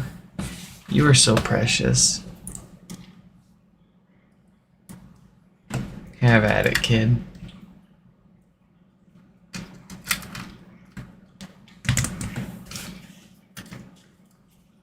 Can't be worse than me chewing on lead paint chips as a kid. And crawling around on the asbestos floor tiles at my grandpa's place. You trying to help? You know, if you get it dirty, I'm gonna have to clean it.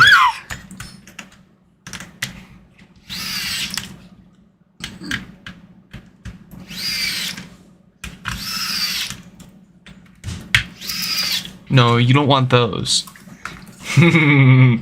Absolutely not, little child. You can have your rubber screwdriver back.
Oh no.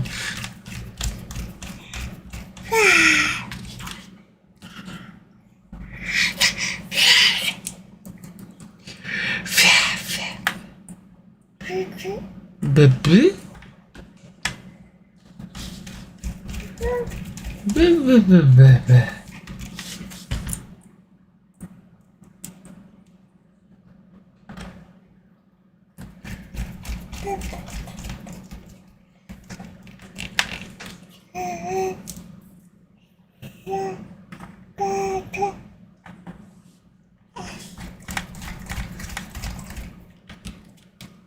Alright, Chell.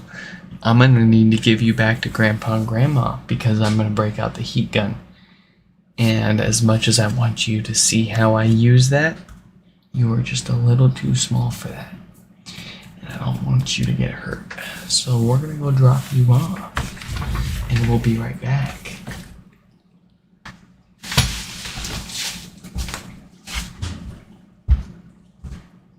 Hi, Mama.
Give us just 1 second.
Okay.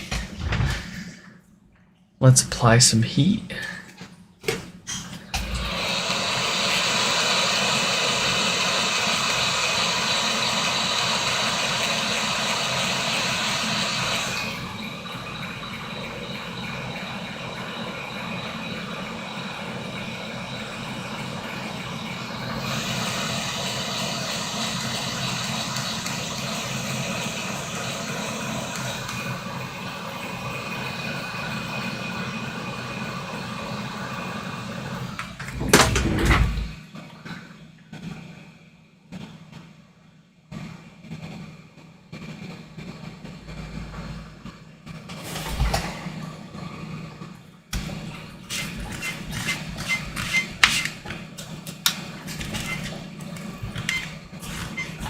All right.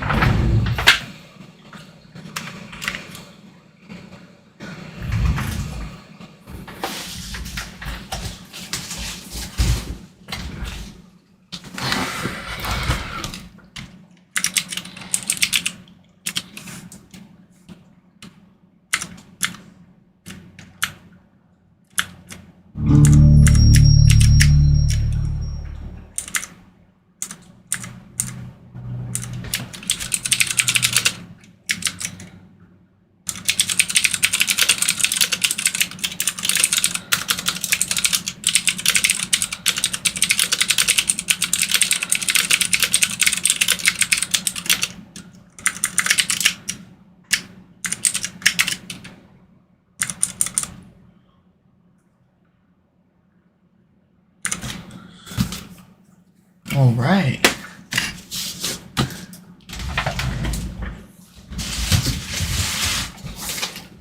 Let's move on to Ryan's HomePod that's not powering up at all.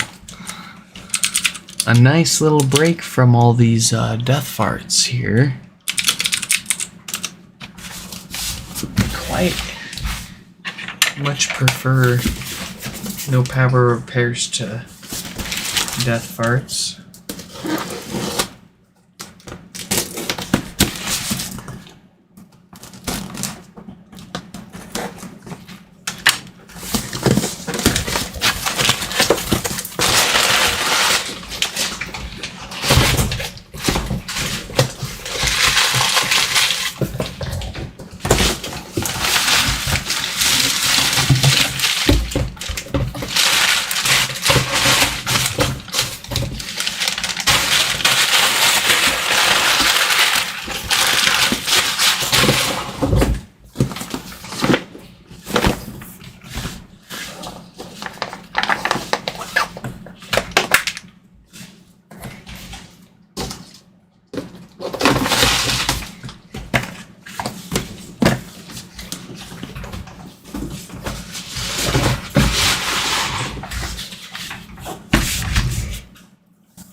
What's it got?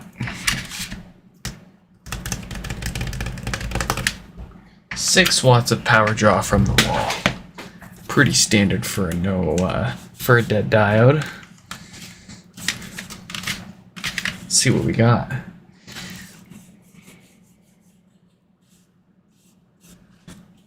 Got a bit of I don't know if that's from the using the 2nd gen box to ship it. Never seen that before. So probably just something that happened while I had it.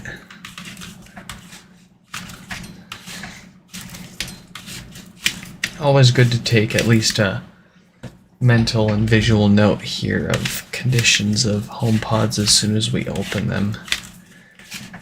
It's never been a problem for us yet, but I feel like it's just a good idea to have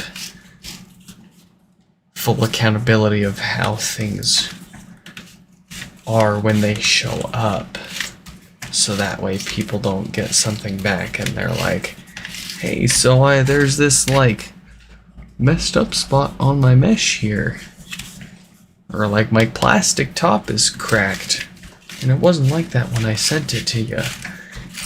And it's nice to point back to the live stream of us literally opening the box and being, look, it's either you didn't pack it well enough or it was like that when you sent it to us. But like I said, that hasn't been a problem yet. And I'm pretty surprised we've been through so many of these things.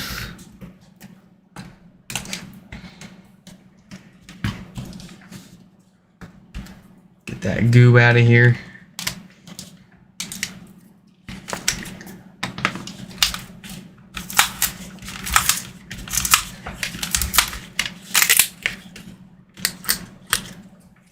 Bada bing, bada boom.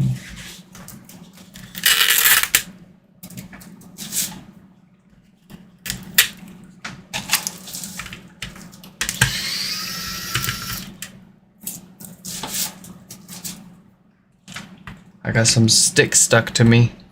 There we go.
bullocks.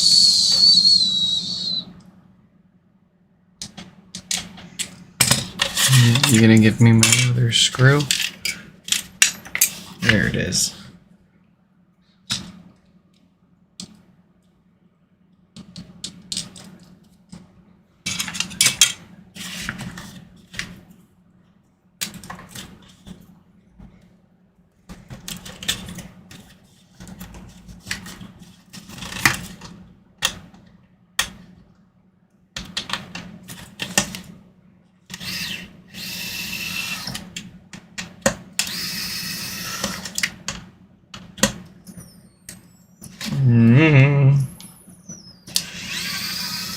Oof. I was having flashbacks to Kristen's HomePod there.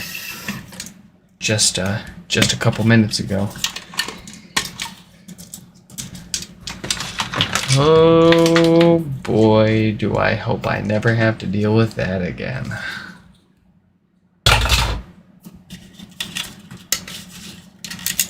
Let's get up close there. Let's get real close. Focus, focus, focus. Yes.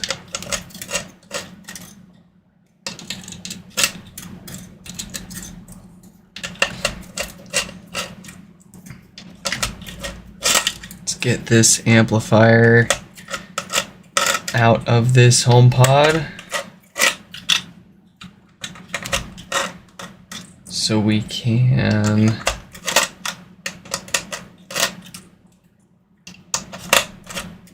get that diode replaced.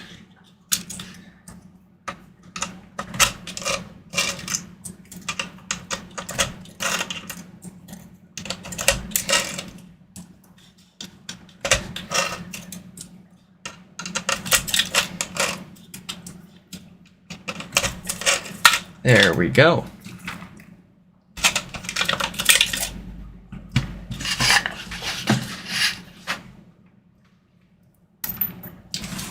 If we get up close, it's either 4.6K or 4.8K. What do we got? 4.6K. Look at that guy. Nobody likes him. Everyone hates him.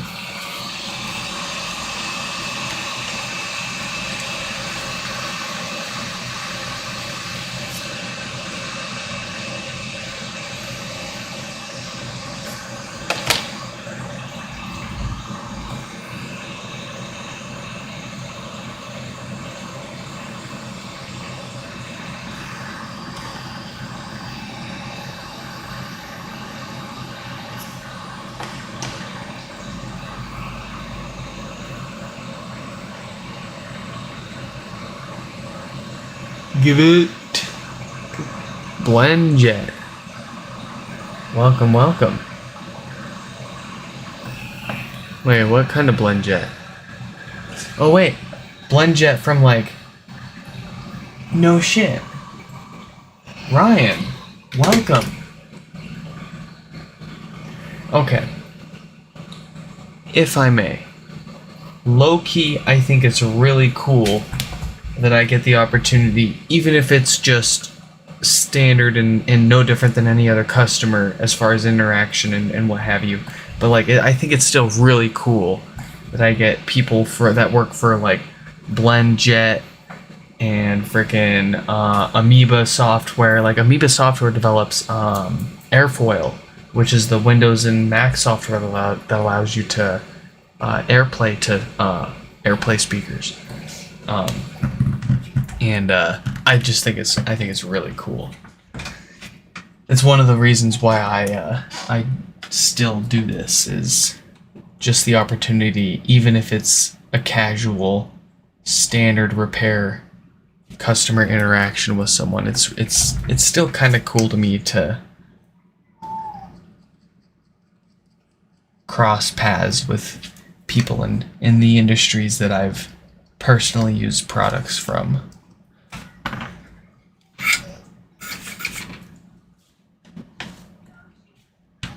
Where did my solder go? Oh, that sad little baby. I am almost done. Grandpa and Grandma will be relieved of their duties, and you will be mine. That sad little baby.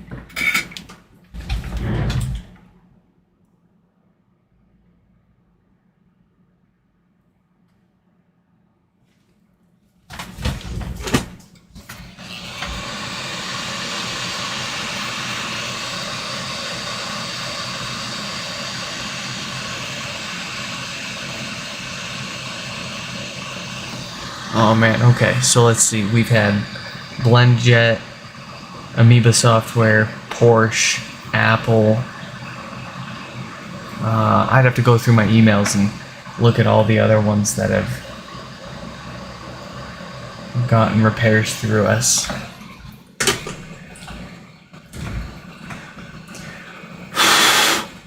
I don't know. I think it's something to be proud of.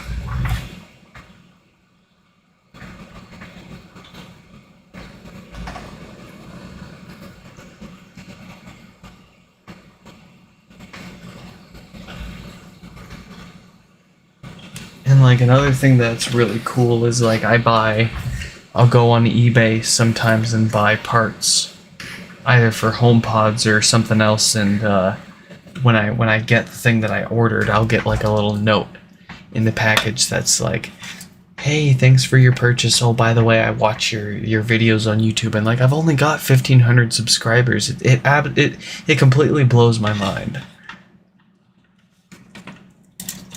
And it's really cool.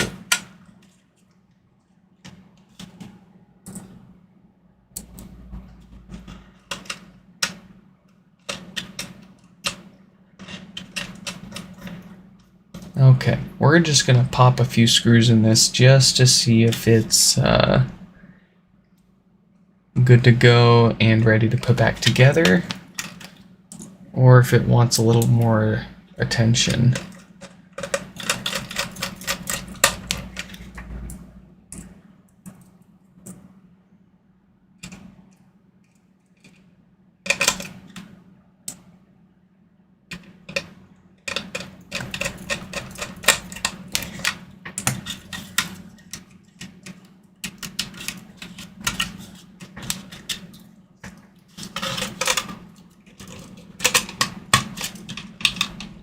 All right.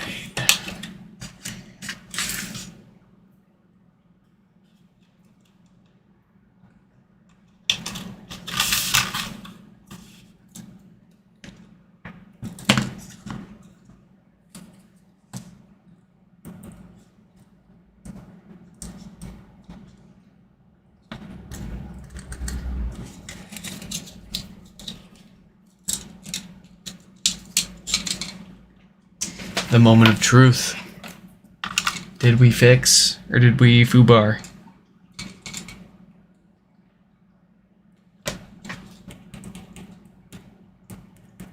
Oh. We're pulling 0 watts of power. Why is that?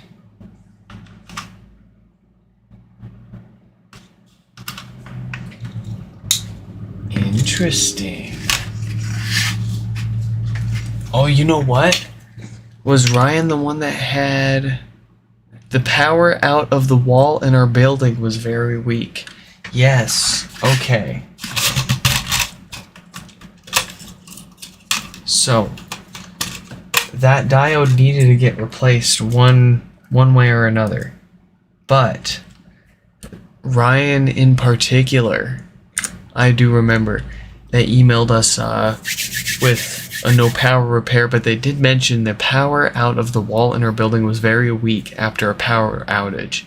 The GFCI sockets were buzzing.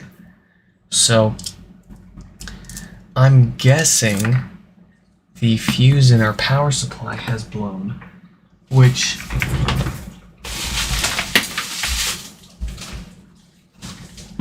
if that's true, our work is absolutely not in vain, because that diode that we replaced was dated 174.6K or 48K.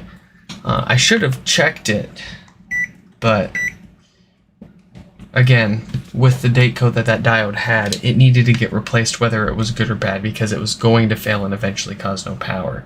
So let's go ahead and check the fuse in our power supply. We're in continuity test mode with our multimeter here, so basically what that means is when our meter, or when our probes here have essentially no resistance to connect to each other, the meter will beep. So if we say touch our probes on this metal shield here, they're basically directly connected to each other. Not so as much when we, probe our own fingers, but let's go ahead and see if our fuse in the power supply is good.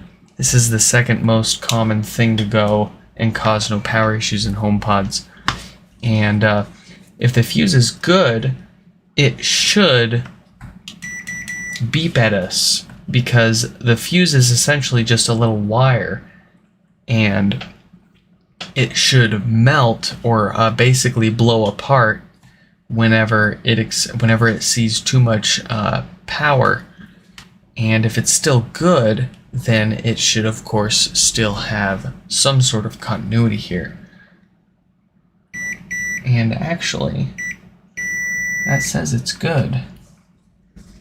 So the plot is quite thickening.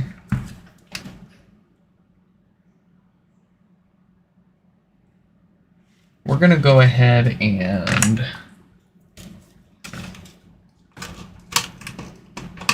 get our power supply plugged back in. We're just gonna try this one more time here. Maybe we just didn't have everything connected, because actually now we're seeing nothing wrong. Our power supply is good, or at least the fuse in it.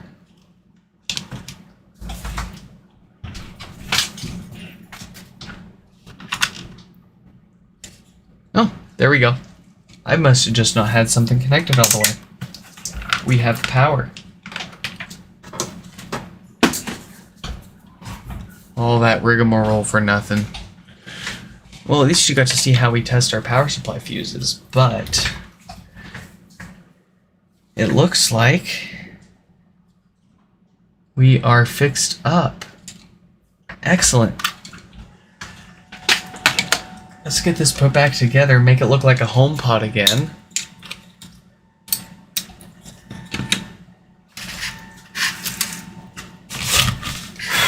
That'll be the true test. With everything looking the way it should, does it work the way that it should?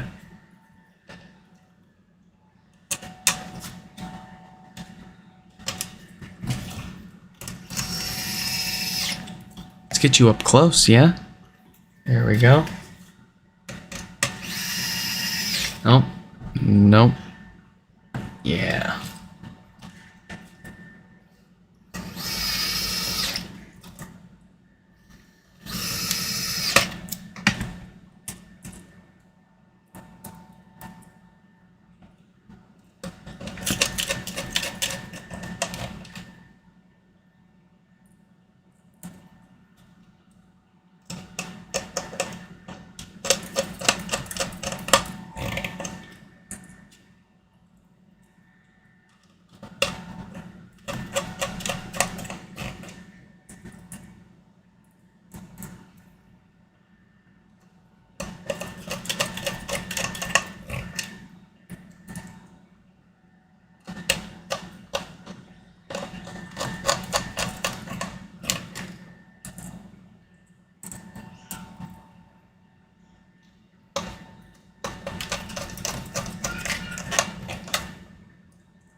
Excuse me.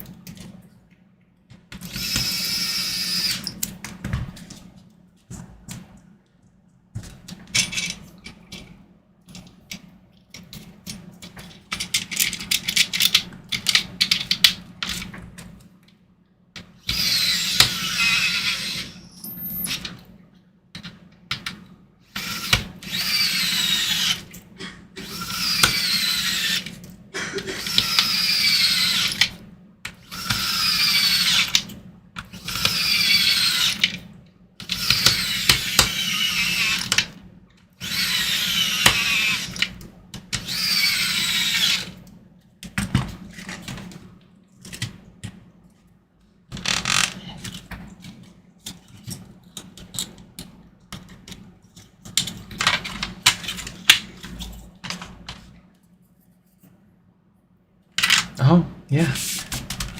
Thank you. No, it's as satisfying as it looks.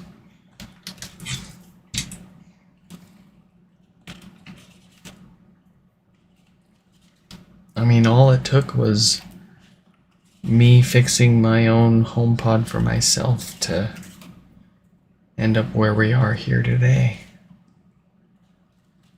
Pretty wild.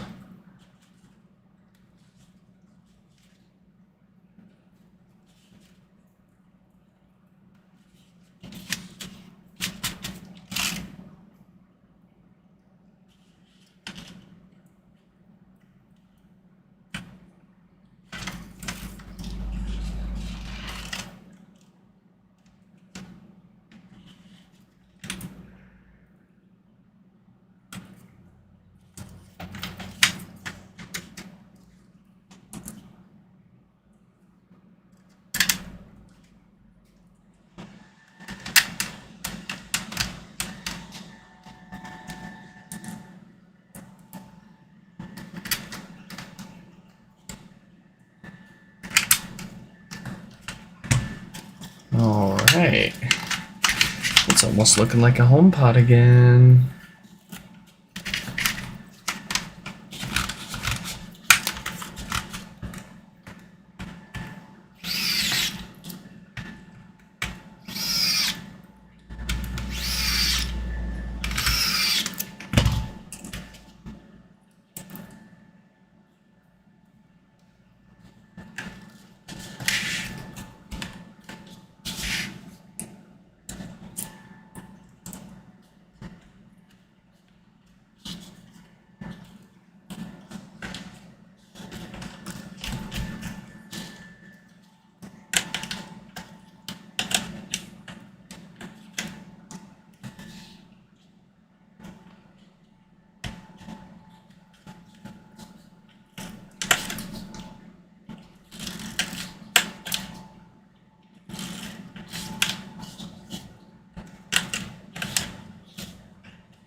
Alright.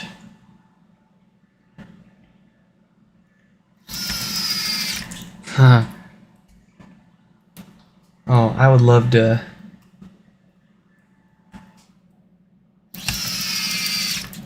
I would love to get a really good microphone.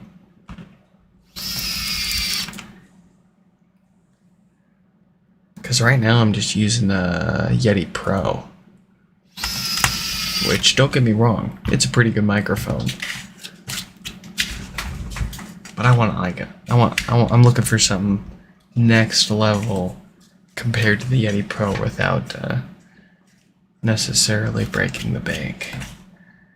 Cause like I personally don't watch any ASMR content, but at the same time, the sounds that a lot of the content creators that I do watch make in the process of creating their content is very satisfying.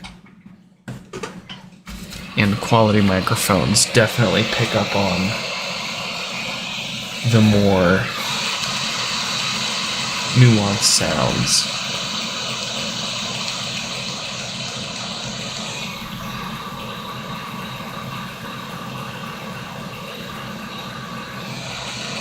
The TLM 10. Alright. Somebody has finally recommended me a microphone. I'm gonna have to look into it. Thank you.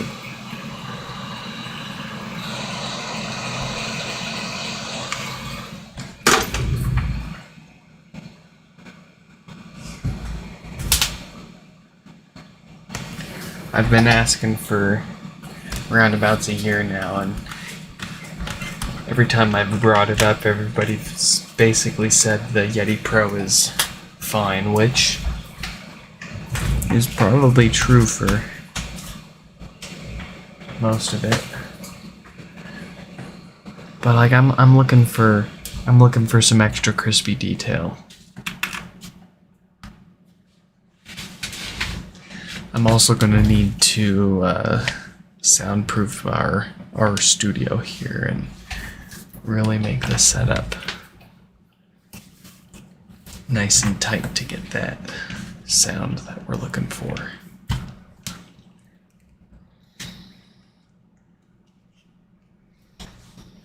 I'm having trouble connecting to the internet. Aren't we all? Alright. Ryan is fixed and good to go. We'll put his on the test bench and reset it, set it up, add it to our test home, and make sure it's running and good to go overnight before we send it back to them like we do with all of them. But that does leave us with one last HomePod, which is more a brave soul and them actually sending in the amplifier. They actually, let's see, this is Keith's HomePod. What's wrong with Keith's?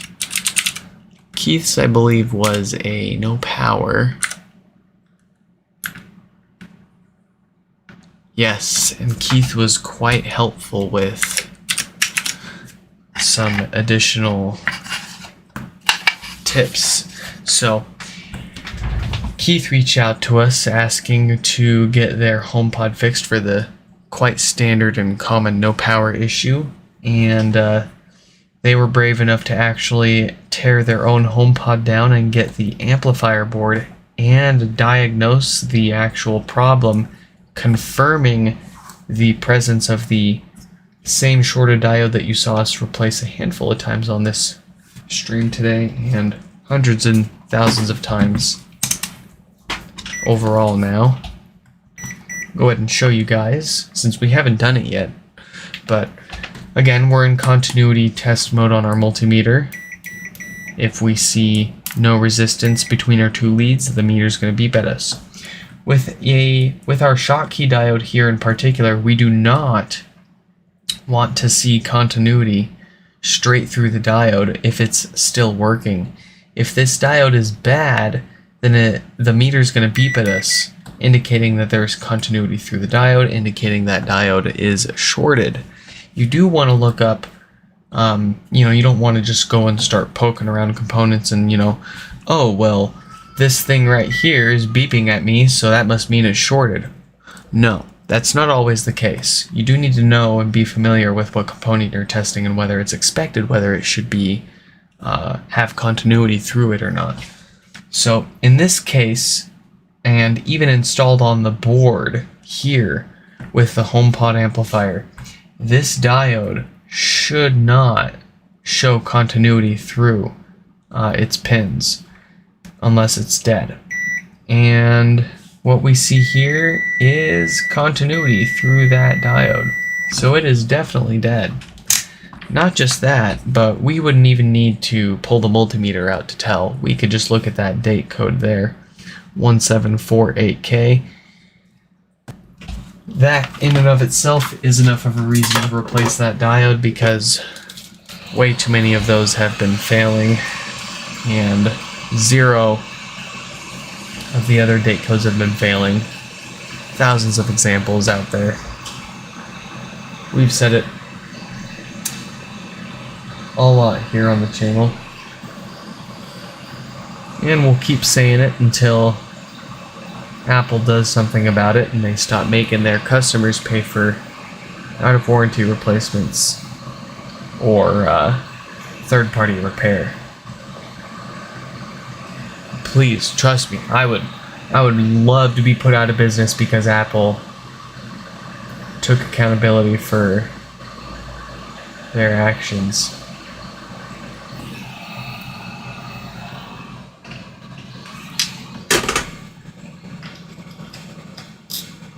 Gives me more time.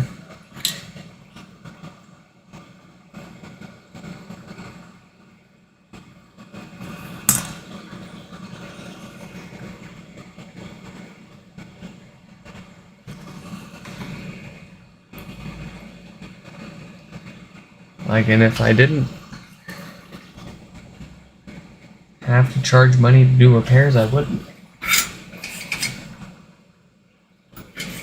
I would much rather get a check from Apple every month for doing X number of warranty repairs or something like that, as opposed to charging people directly. And what's so messed up is,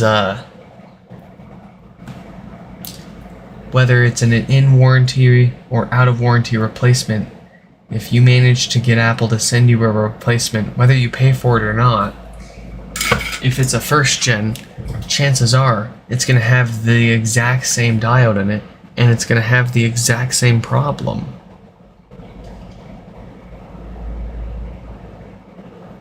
And they know this. Like, they can't even be asked to take their inventory apart and replace the known bad parts with good ones before charging customers full retail price for an out-of-warranty replacement that is guaranteed to fix their problems. I've been told it myself. I've had the same problems. I've reached out to support. I've got no power. Can you promise me that the replacement's gonna fix it if I pay all this money? Oh yeah, sure, totally. It's gonna be fixed. We've figured out what the problem was and blah blah blah. Malarkey.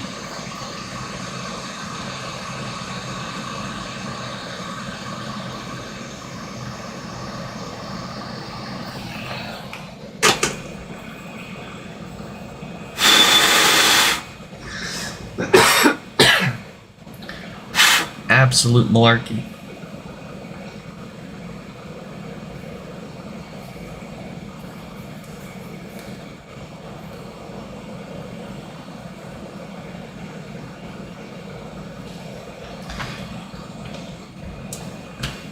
Okay.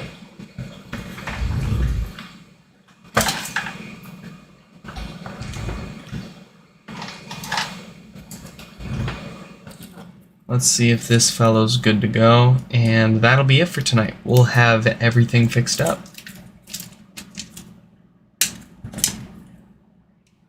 It's been a hot minute since we've tested a naked board like this, huh?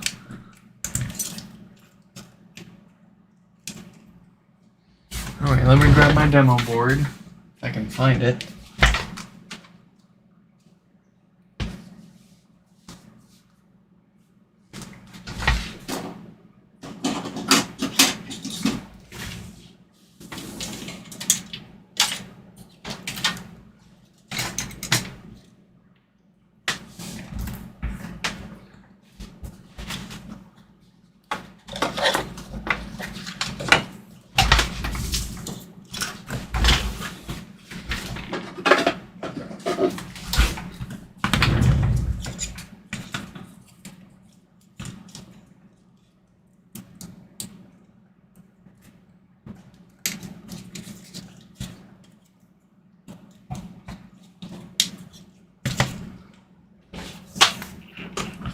And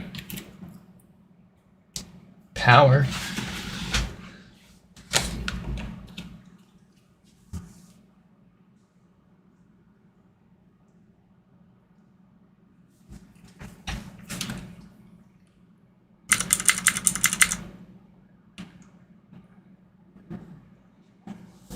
Oh boy. Okay, so 75 millivolts of offset, so that means it needs new filters too. I was hoping we were going to be able to end the stream easy, but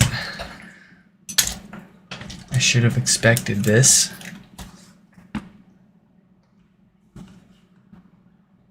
Needs new filters. It's like, it just barely needs new filters, but it's enough to make me stay up at night if I don't do it. So we're gonna do it.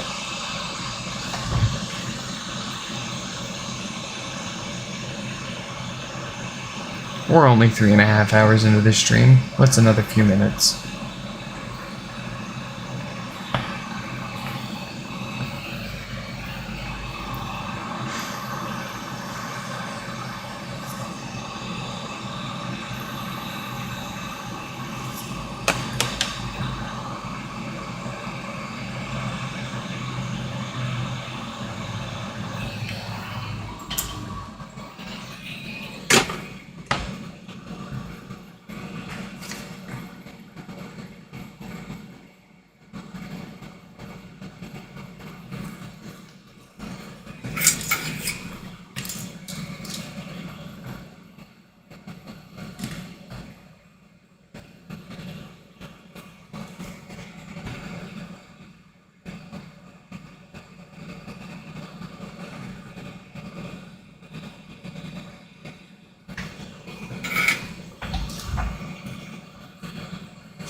And this is why you check for DC offset on every HomePod repair. Even if it's just no power, check those filters.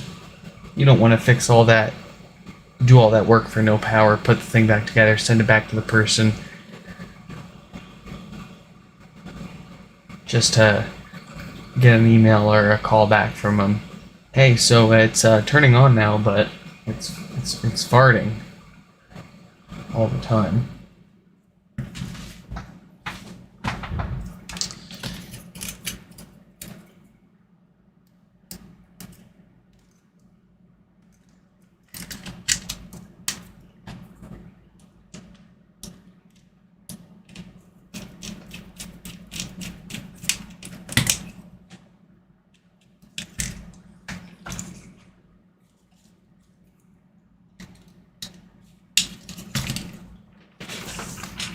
Alright, please let me go to sleep. I wish to go to bed.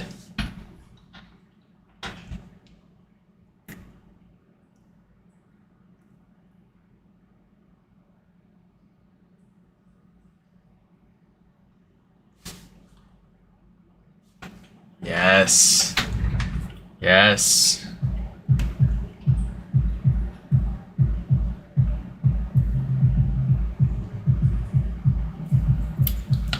All right. Folks, that is everything. We are all fixed up, caught up, and ready to go to bed. If you enjoy this kind of content, please subscribe. We've got HomePods showing up almost every day to get fixed, and the occasional other thing, like a Steam Deck, LG Ultrafine monitor, what have you. If you've got a HomePod or maybe something else that you need to get fixed up, feel free to shoot us an email and head over to our website, nicsfix.com.